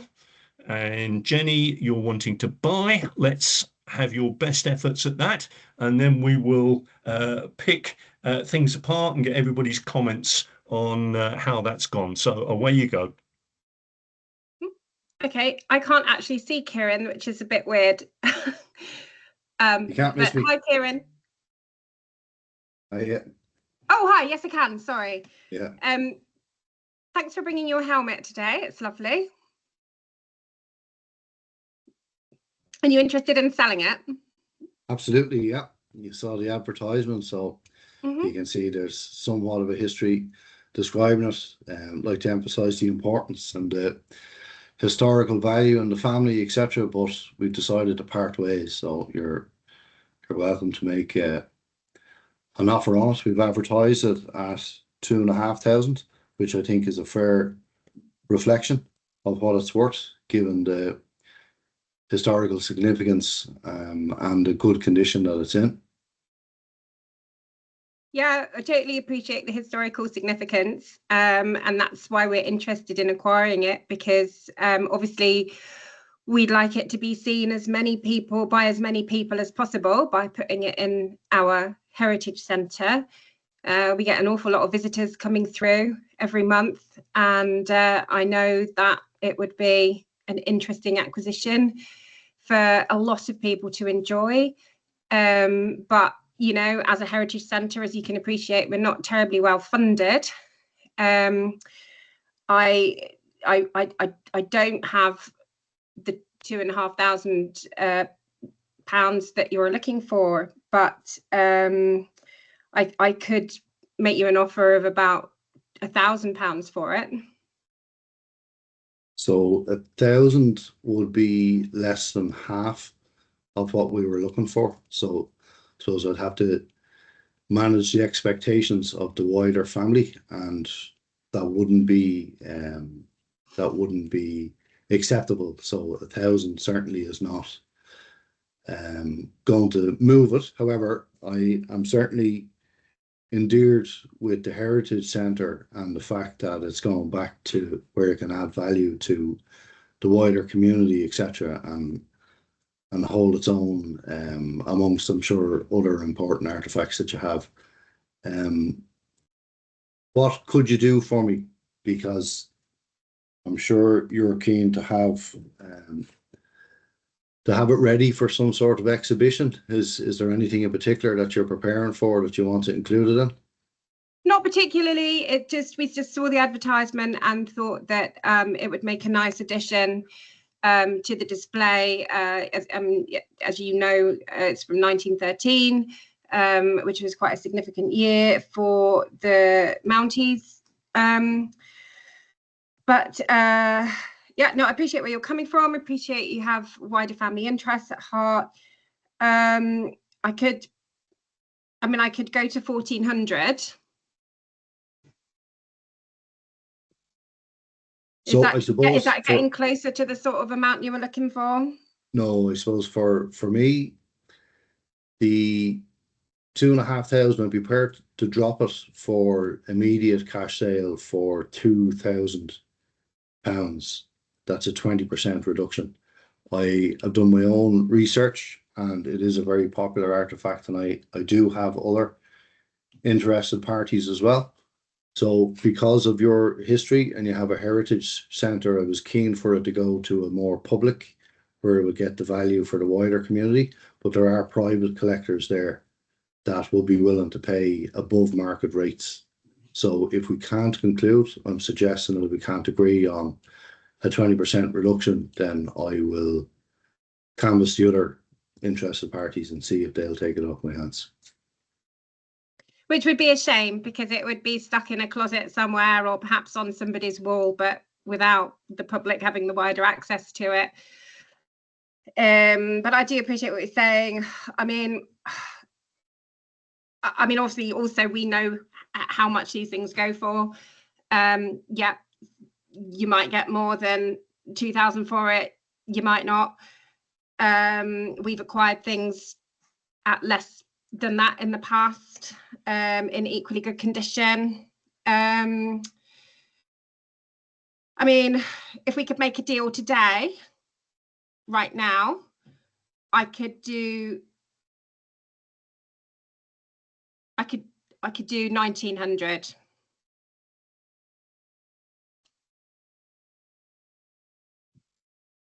$1,900 today. If you'll throw in free family pass to your heritage centre, I'll sell it for 1,900. With pleasure. Okay, I think agreed. we've got a deal. Congratulations, guys. We are quite, we'll come back to you. We're quite short of time. Is there, do I have a buyer and a seller? People who have run the buyers and sellers instruction who would like to try another run around of this. Alice, would you like to do that? And you are a... I am a buyer. Sorry, I hope you can hear me. Yes, we can. Is there a seller who would like to display their prowess in front of everybody else? Sorry, there were a number of names that came there in the chat box. Let me just see who we have. Anybody else? We're looking for a seller, I think. You're a buyer, Alice, yeah? Yeah. So anybody want to step up as a seller?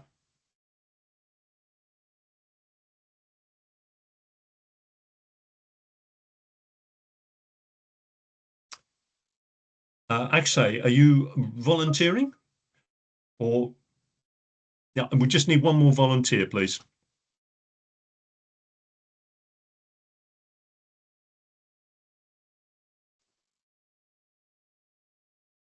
Presumably it's got to be someone that's got the instructions. Yes, we just Yeah, need somebody with the that's seller's not me. instruction. Any with the I thought seller's... people Sorry? were volunteering already. I'll volunteer. I'm a And- seller. Sorry, is that Michael? Hi. Yes. Okay, so Michael, Alice, away you go. I think well, seller should start first, I guess, in some sense. After you. You want me to start? Either way, Do you want me to start? sounds good. Okay. Good afternoon, Michael. I can see you've come here today to sell a very, hopefully sell, don't want to get presumptuous here, a very dated brass helmet. Would you mind explaining a bit more about this helmet? Because it's actually sparked my interest through one of my bosses, actually, who is looking at displaying it. Yes, so this has been in the family for generations. It's a rare 1913 ceremonial helmet from the Royal Canadian Mounted Police. We've had it for, like I said, it's gone back in the family for years. We absolutely have loved it the whole time. We are kind of basically getting at a point where we've been through various personal matters, it's come time where we started thinking about or entertaining the thought of selling it. And we actually weren't even planning on doing so until we were approached by one of your representatives about that expressed interest in purchasing it for a collection. So we're actually So I see returning that. Yeah, so you've actually approached me first, out of, I'm not sure who whoever else you have, but I can see that you've chosen me first, and I do appreciate that. That is very thoughtful of you to approach that.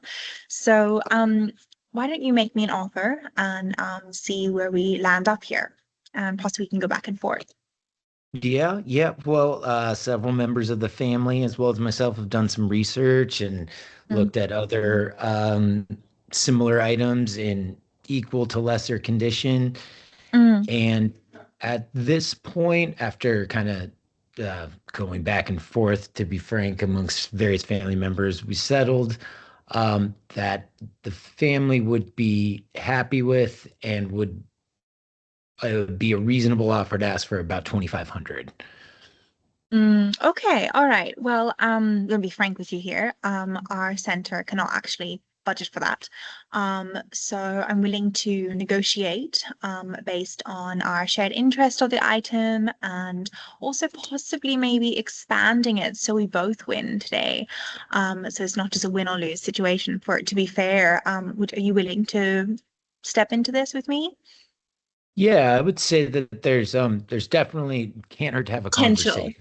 Yeah, Yeah. there's potential. Okay. Well, given our love and history, the center has been willing to look possibly at given that we can't afford 2,500 asking price, we'd be looking at possibly a higher renting option. So maybe exploring the fact that, because given that it's going to be displayed in a public setting, that the amount of visits that we actually get in the center, you get a percentage every year based on that. So you end up actually in the long term possibly generating a profit. Would that be something you'd be interested in looking at? Yeah, interesting. We had not considered that in terms of allocating it to you in terms of percentage, but if that is something that would be reasonable or potentially strategic, I guess I would ask for references of other maybe potential sellers that have done something in the past. But yeah, we're more than open to that. Okay, all right. So that's an open opportunity here. And I wanted to also touch upon recently another opportunity that we were being exploring is that based on expert recommendations, we've got an evaluation of the price that we're looking at. So the offer that we would come back with you for 2,500 would be 1,500. And I know that is quite below your asking price, but we could also explore the opportunity of doing a higher purchase, as I said, with the interest base. Would this be something you're looking at exploring? So let me see if I understand correctly. It would be 1,500 to purchase and take in, as well as a annual interest that would be kind of debated, or kind of one or the No, it would other. be I think I'm just a little 1,500 as well as an annual interest that we could be debated upon. So I'm meeting you halfway, and also coming at the approach of, by that means you also gain profit in the long run. Because we both have a common interest for it. I just can't budge for your 2,500, and I want both of us to win. Yeah, it's a very attractive offer, and I'm appreciating where you're coming from. There were a lot of heated opinions about family members, some of which didn't even want to sell it. And like I said, the result was around a 2,500. So part of me thinks that it would be wise to go back and check in with them to make sure that this would be a purchase that they would want. However, if we were to walk away right now, I think that all the family members would be much more inclined to do so if it was around 1,800, and then with the interest being okay. Got a deal. And then I think I heard of some other seller that asked for family passes for a couple seasons. Okay.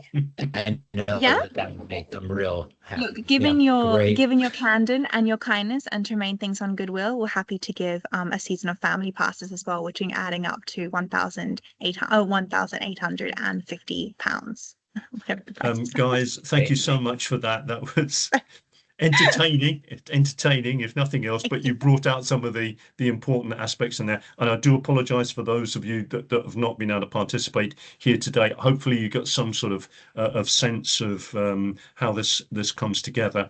I just want to ask the people who have participated, Michael, Alice, Jenny, Kieran, what was working well for you in those conversations?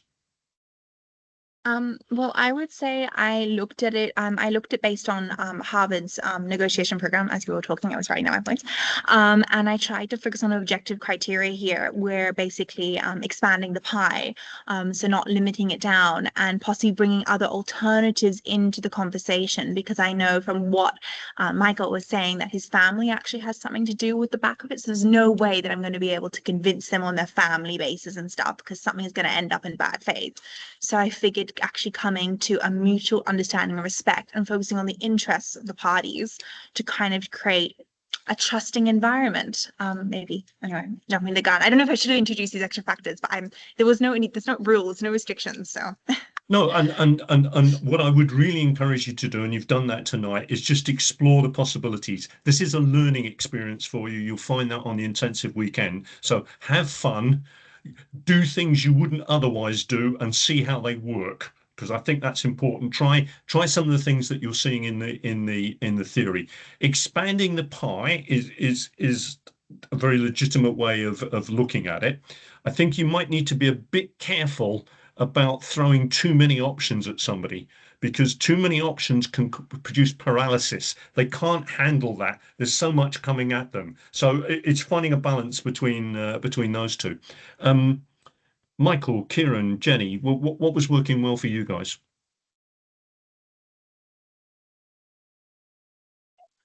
I mean, I definitely appreciated the offer and like the interest of like something over time. So kind of like making a sale, but then getting returns over investment, especially since I think in the actual prompt, the family and I were looking for like a one-time payment. Yep. And then this kind of was able to add to that. And so even in the back of my head, I was like, oh, this will be great for the family, but I may as well get, you know, the minimum, and if not a little more in the meantime.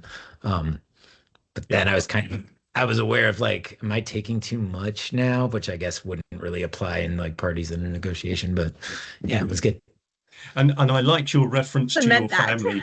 I like your reference to the family, which is almost an invitation to Alice to say, yeah, I'm with you, but you help me to convince my family. That's a very legitimate tactic there to do that. Kieran, Jenny, might we hear from you? What was working well for you? Well, go ahead, Jenny. Oh, sorry. I was just going to say that that sort of agreeing that I thought we had quite a nice rapport, in that we both agreed that this was a nice thing to have, and we were both interested in so I was trying to find common ground with him about the cultural and the heritage side of it, just to try and establish a bit of a relationship in a very strange circumstance. Okay. Kieran. Yeah, well, as far as the family are concerned, we've only made 1,500 quid, so there's 400 quid there I can pocket, Roy, which is a good start. Yeah, I think it's the same. We made a good effort to understand the other person's position and what they're trying to achieve, etc. And then try and find the common ground on it.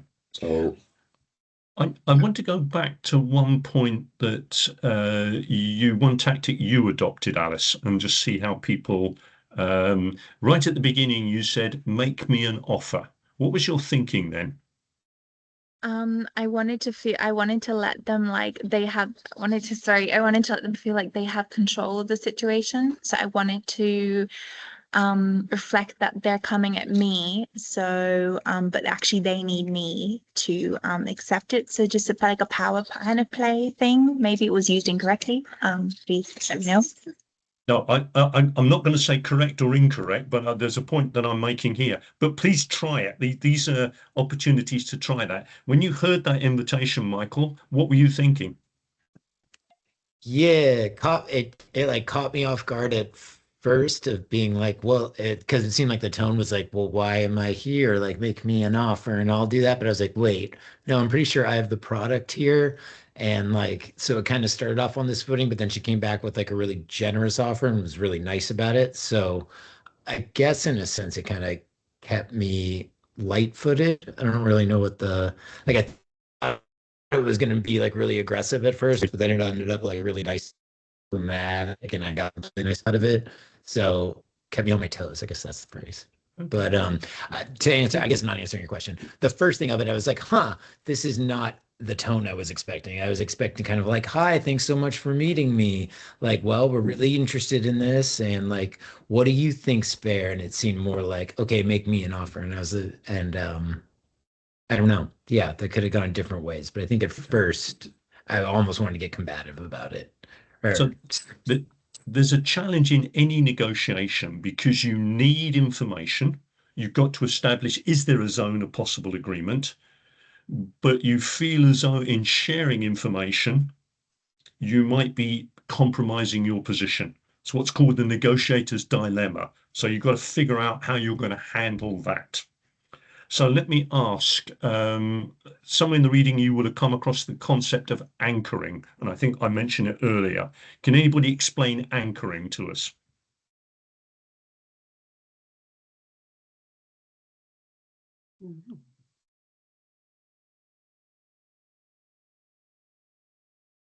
Jamie. It's part of the negotiation. It might be a number that you anchor to. It might not necessarily be the number that you're. It might be higher than your aspirations, but it's something to anchor to. It's a starting point in a negotiation. Higher than your reservation price? Yes, potentially. Okay. I mean, it could be your aspiration price. Yeah. Yeah. And the aim of the anchoring is to condition or to frame the conversation, to frame the negotiation. And yeah, let me put it it's to feed out more information from the other side. So it's almost like what Alice was doing. Make me an offer. You could play it the other way and just go a lot higher to try and feed out a more realistic offer from the other side, just to let them show their hand. Yeah. I mean, what can happen if the anchoring price is accepted, the next price that's the response to that sets the boundaries for the negotiation, and parties often will settle between those two numbers, and often instinctively they will split the difference between those two numbers.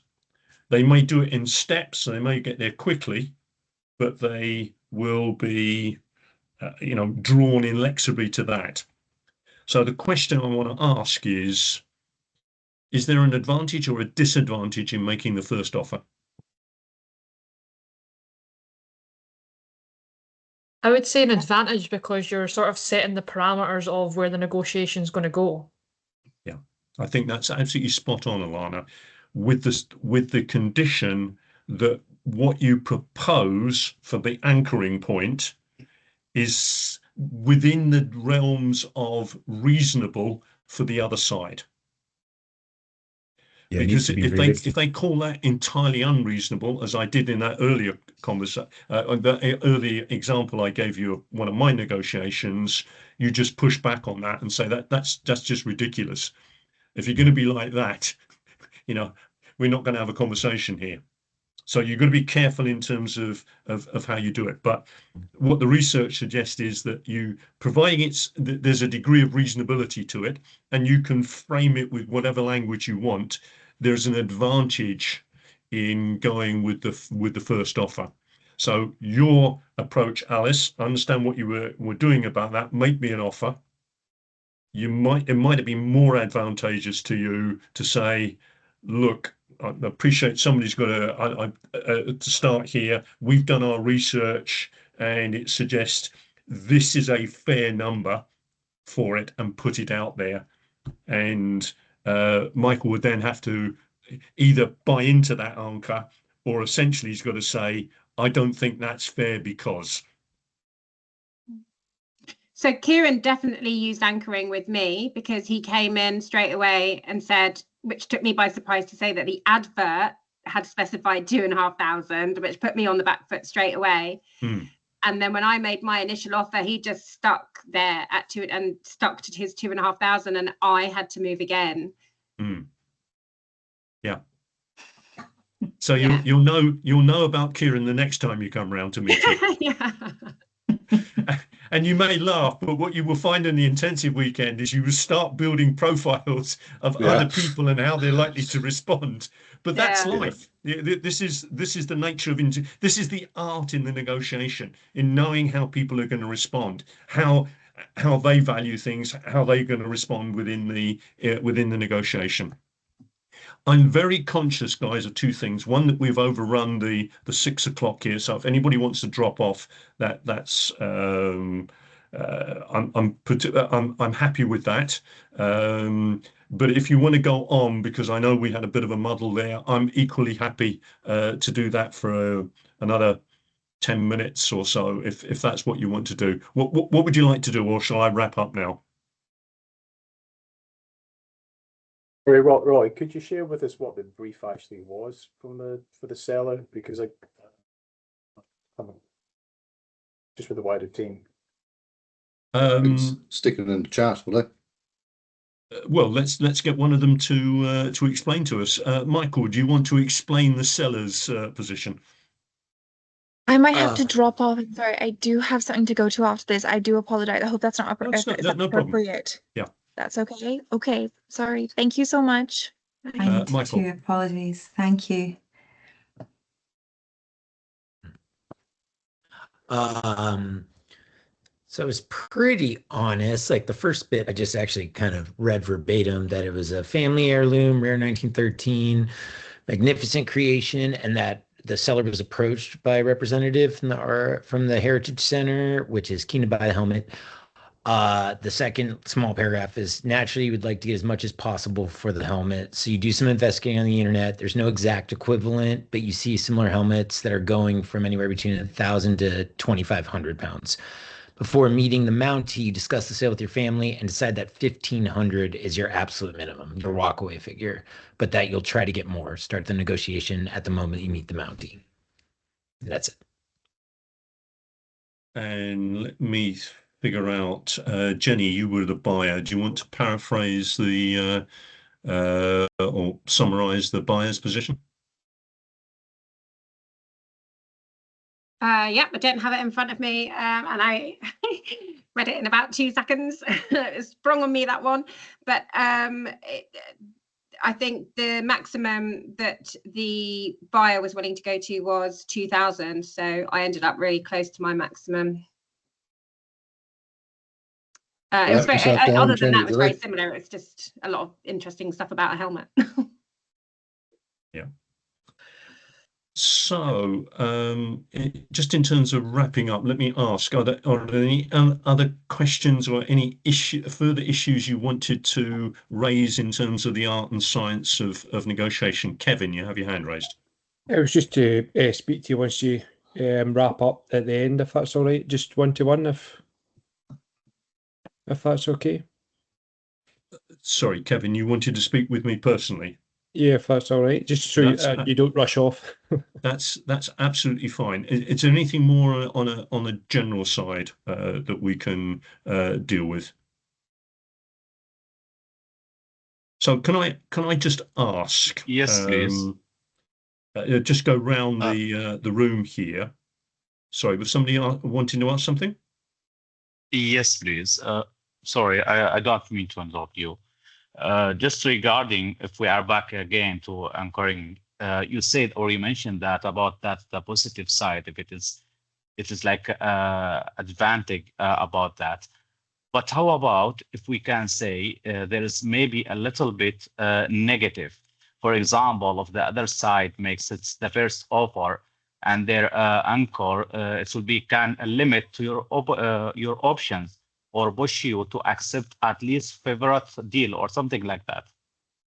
So can we say it is also have both sides, positive and negative? Sorry. Yeah, I mean, I think if you receive the first offer and you think that that is without the bounds of reasonability, then I think you're perfectly entitled to challenge that. Which I mean, yeah, which I mean, he can just keep you in the corner, for example, just if he just say a number, so you don't have more options, just he will push you to accept that at least what's already favorable for deal or something like that. It's like the first step, it will be from him. It's not just from you or something like that. Well, don't forget, you've always got the option for walking away. You don't have to make this deal. You know what your reservation price is, and there's no reason why you should accept anything that doesn't meet that reservation price. So you always have options. There's always a bit of a, if you like, a negotiating dance that is played out here. The question is, how are you going to do that? And there may be personal preferences in terms of how you go ahead and doing it. I guess what I'm pointing out that the research suggests that making the first offer is a useful way of anchoring any negotiation, providing there's a perception that it is within the bounds of reasonability.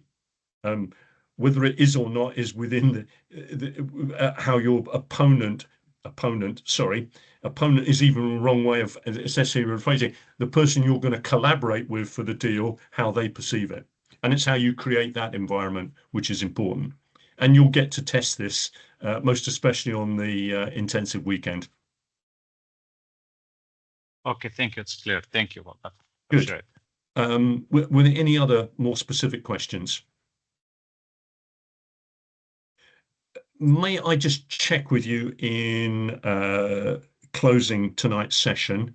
Can we just go round and just ask what you feel you've learned from tonight? Anything that struck you that's different, that you could share with your fellow students now?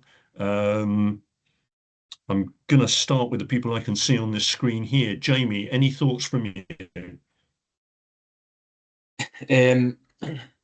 Sorry, I probably don't have an answer for your question directly, but the one thought I did have was, and I possibly would have lost some credibility in the negotiation had I said it, but because I think someone had said that the buyer's sheet said that the advert was $2,500. But I actually thought that the helmet could have been, you could have anchored it higher, just based on its uniqueness, and it was only similar helmets that were. So personally, I would have set my anchor point higher, but maybe I would have lost credibility immediately if the advert said $2,500. But maybe I've missed that.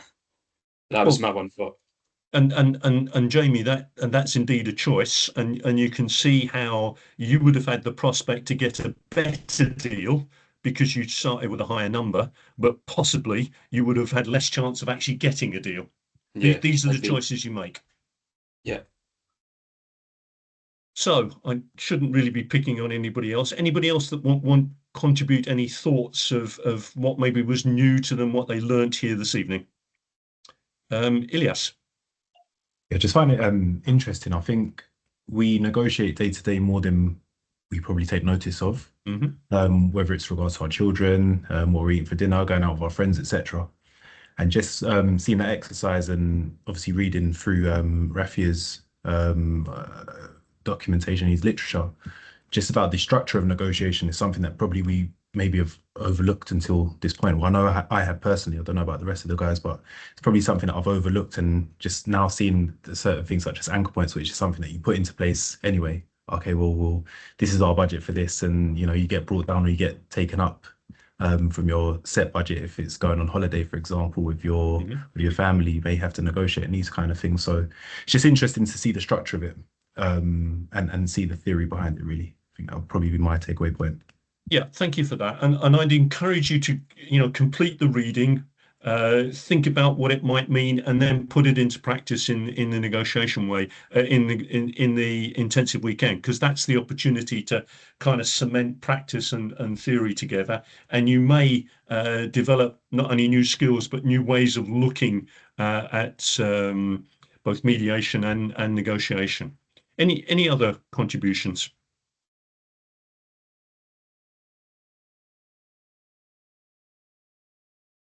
Hi, Roy. Can you hear me? Hi, can you hear me? It's Casper. Sorry, Casper. Hello? Yeah, can you hear me? I can hear you. Can't see you, but I can hear you. Sorry, guys, my signal's not that great, so I'm not putting my video on. I'll put it on quickly. No, that's fine, Casper. You've explained. Is that okay? Yeah. There you go. So yeah, no, it was it was quite entertaining actually. I quite enjoyed listening to the backwards and forwards. But at the moment, I work in Saudi Arabia in construction, and I'd say it's very different here. It's a lot more to the point, a lot more direct, a lot more aggressive. I thought everyone here was very courteous and very polite compared to how we operate over here at the moment. It's really full guns blazing all the time, So yeah, it's nice to see that that part of the world still exists. You know, it's not just people being aggressive in their negotiation every day. So yeah, thanks for the Okay. for the chat. I thought it was entertaining. Thanks. And I think, Casper, the important thing is to kind of recognize that there are ways of conventions, norms, if you like, for the way you would normally operate. But I think you'll find different approaches here that could be helpful and might actually change things significantly in terms of how you go about things. That's typically the response from construction law students once they've actually done the intensive weekend. So I wish you the best with that. Thanks. Anything further? Roy, we didn't really get on to the other element of the reading about the decision analysis stuff. The Jeffrey Sanger article. I'd never come across that before, and I found it really interesting. I tend to shy away a lot from anything mathsy, and I found this and the Ryford stuff sort of like a little bit off-putting to get into because of the use of formulas and line graphs and curves and things. But actually, I can really see the benefit of using it in preparing for a negotiation. I think it just underlines how important it is to just prepare for any negotiation that you're going into. Yes, and I think that for me that's the sense of Rafa, is that or Rifa.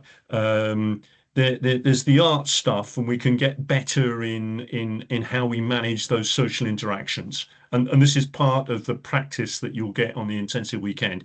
But there is science, and for sake of preparing as widely as you can and going in as well equipped and informed as you, why wouldn't you do any of that? And I think the message from Sanger is we are always negotiating under uncertainty. There is some science and maths which can be helpful. It will still give you an idea where your boundaries are. Equally, it would give you it would help you think about what you might pay to reduce the uncertainty. Research, other negotiations, improving your BATNAs, etc. That can all come through that analysis. They're inevitably going to be the unknowns, but there's stuff that you can know, which is just helpful to know. And it's so tempting to think everybody on my side thinks the way I do. That ain't necessarily so. Yeah, so testing all of that and preparing is helpful. Yeah, reality checking your overconfidence. Yeah, cool. Good. Thank you for that, Jenny. I particularly like Druckmann in terms of counterintuitive learnings from that. So I would encourage you to work your way through there because he has some very pithy remarks there which come out of some research that he's done, which are not obvious but are actually important to recognize. So, was there anything further?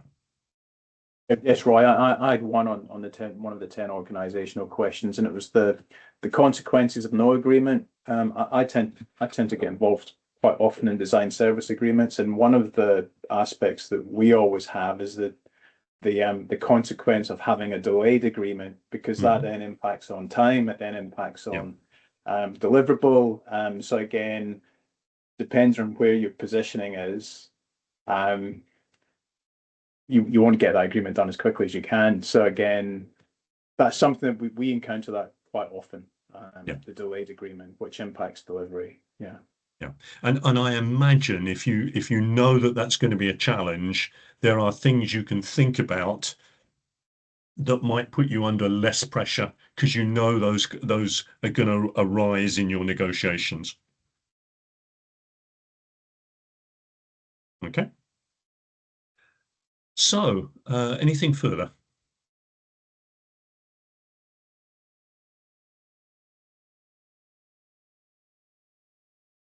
Just put that Druckmann article into the chat if anyone wants it. The article is what, Eddie? That Druckmann one. Oh, The right. Yeah, counterintuitive. you should find it on my place. It's only mentioned there. There's not a link to it. There's a link there. Right. Well, thank you for providing that. I found that when I was doing this course an interesting one. It's one I go back to from time to time. But RIFA is also, I think, very valuable. And I think when you go back and you write your reflective journals, reading through these things again and kind of linking it with your experiences, I think is a helpful way of doing it. Just my suggestion. Anything further, guys? Then let me thank you for your time and attention. Apologise for the kind of wobbles in bringing it all together. That's the joys of doing it online with a large group of folks. Kevin, you wanted to have a word. Happy to do that. So all the best with the rest of the course. Particularly enjoy the intensive weekend. Make sure you get plenty of sleep beforehand because you will find that quite demanding, but enjoyable. Okay, guys? Thanks, All Roy. the best. Thank you. Thanks, Roy.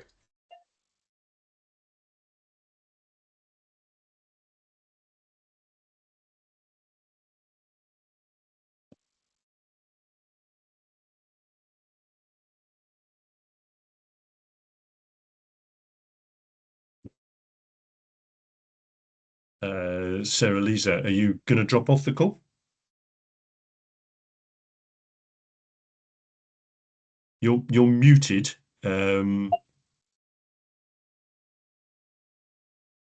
Still can't hear you. You're muted.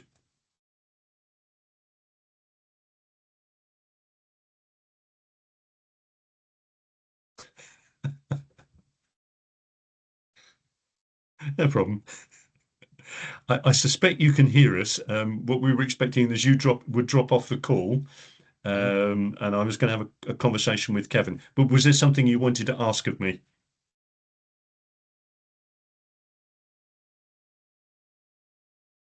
I'm afraid my lip reading is not quite up to it, Sarah Louise. Lisa.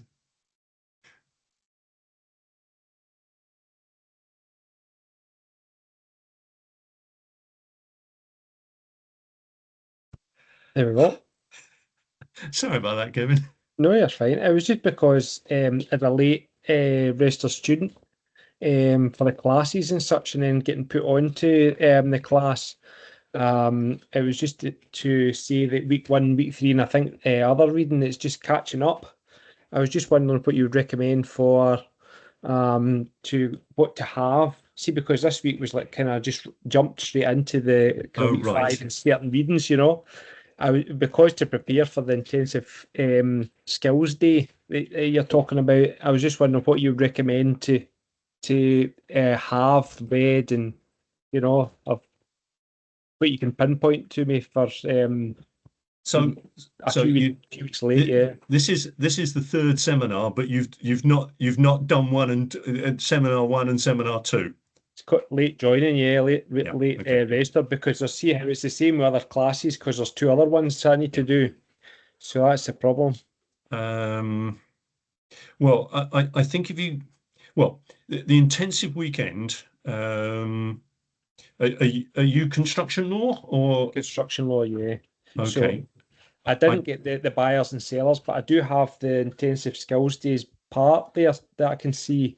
I've actually got a split screen, so thankfully, so it's bigger, so I can see it on the side there. I suspect, but then Stuart would be able to clarify this to you. It used to be that we did the intensive weekend, we got everybody together in the one room, but I think if you're online, the intensive weekend is online. Yeah, it says that there, yeah. I wasn't too sure because it was saying with these days they were pulling us all in, but I don't know whether that's the case for online. I think it wasn't last year, and I suspect that's, and I think there was some reasons that if you started online, you had to do the whole thing online. Personally, I think that's a shame, but that's beyond my particular control, because I think it helps you mix with people for other disciplines, and that's really, really helpful.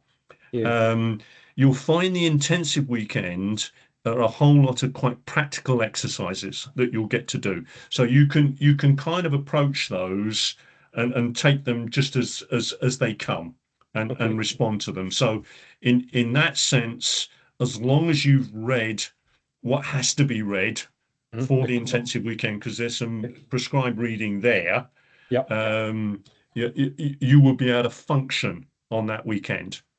However, if you want to get the most out of the learning on this course, I think there's value in going back and looking at Seminar 1 and Seminar 2, particularly there's, I think the reading is divided into necessary and additional. At least go through the necessary stuff, because it gives you that, and as I think a master's course should do, it gives you the theoretical framework to look at things. Sure. Okay. That's fine. I was just wondering if you had something to pinpoint, like directly, like see how to pick up and glean it over for preparing for that weekend. But that's fine. It's just because the core has like kind of sections to read, and it's like it's like books worth of chapters you have to read.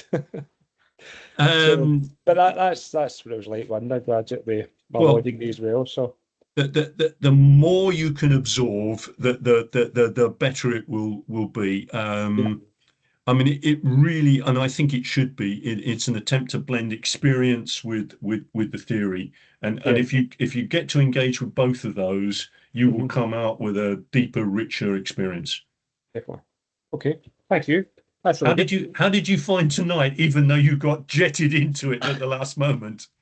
It was really good, yeah. It was just because, as someone said, it was really courteous, and it's never done like that in real life. Well, it depends. It depends where the real life takes place. Yeah. Bear in mind, you're working with groups of mediators here who will approach negotiation differently, or at least attempt to. Yeah, I seen that as if it's like you're a bit skilled in doing the negotiations, and it's never like that unless you're like kind of diplomat or something like that in a different country. Yeah, well, that's the joy of my background. I mean, I worked in the chemical industry, and there were large sums of money, and people felt quite entrenched positions in all of this, and it got hard knuckles at times. And now I mediate on a regular basis. So yeah.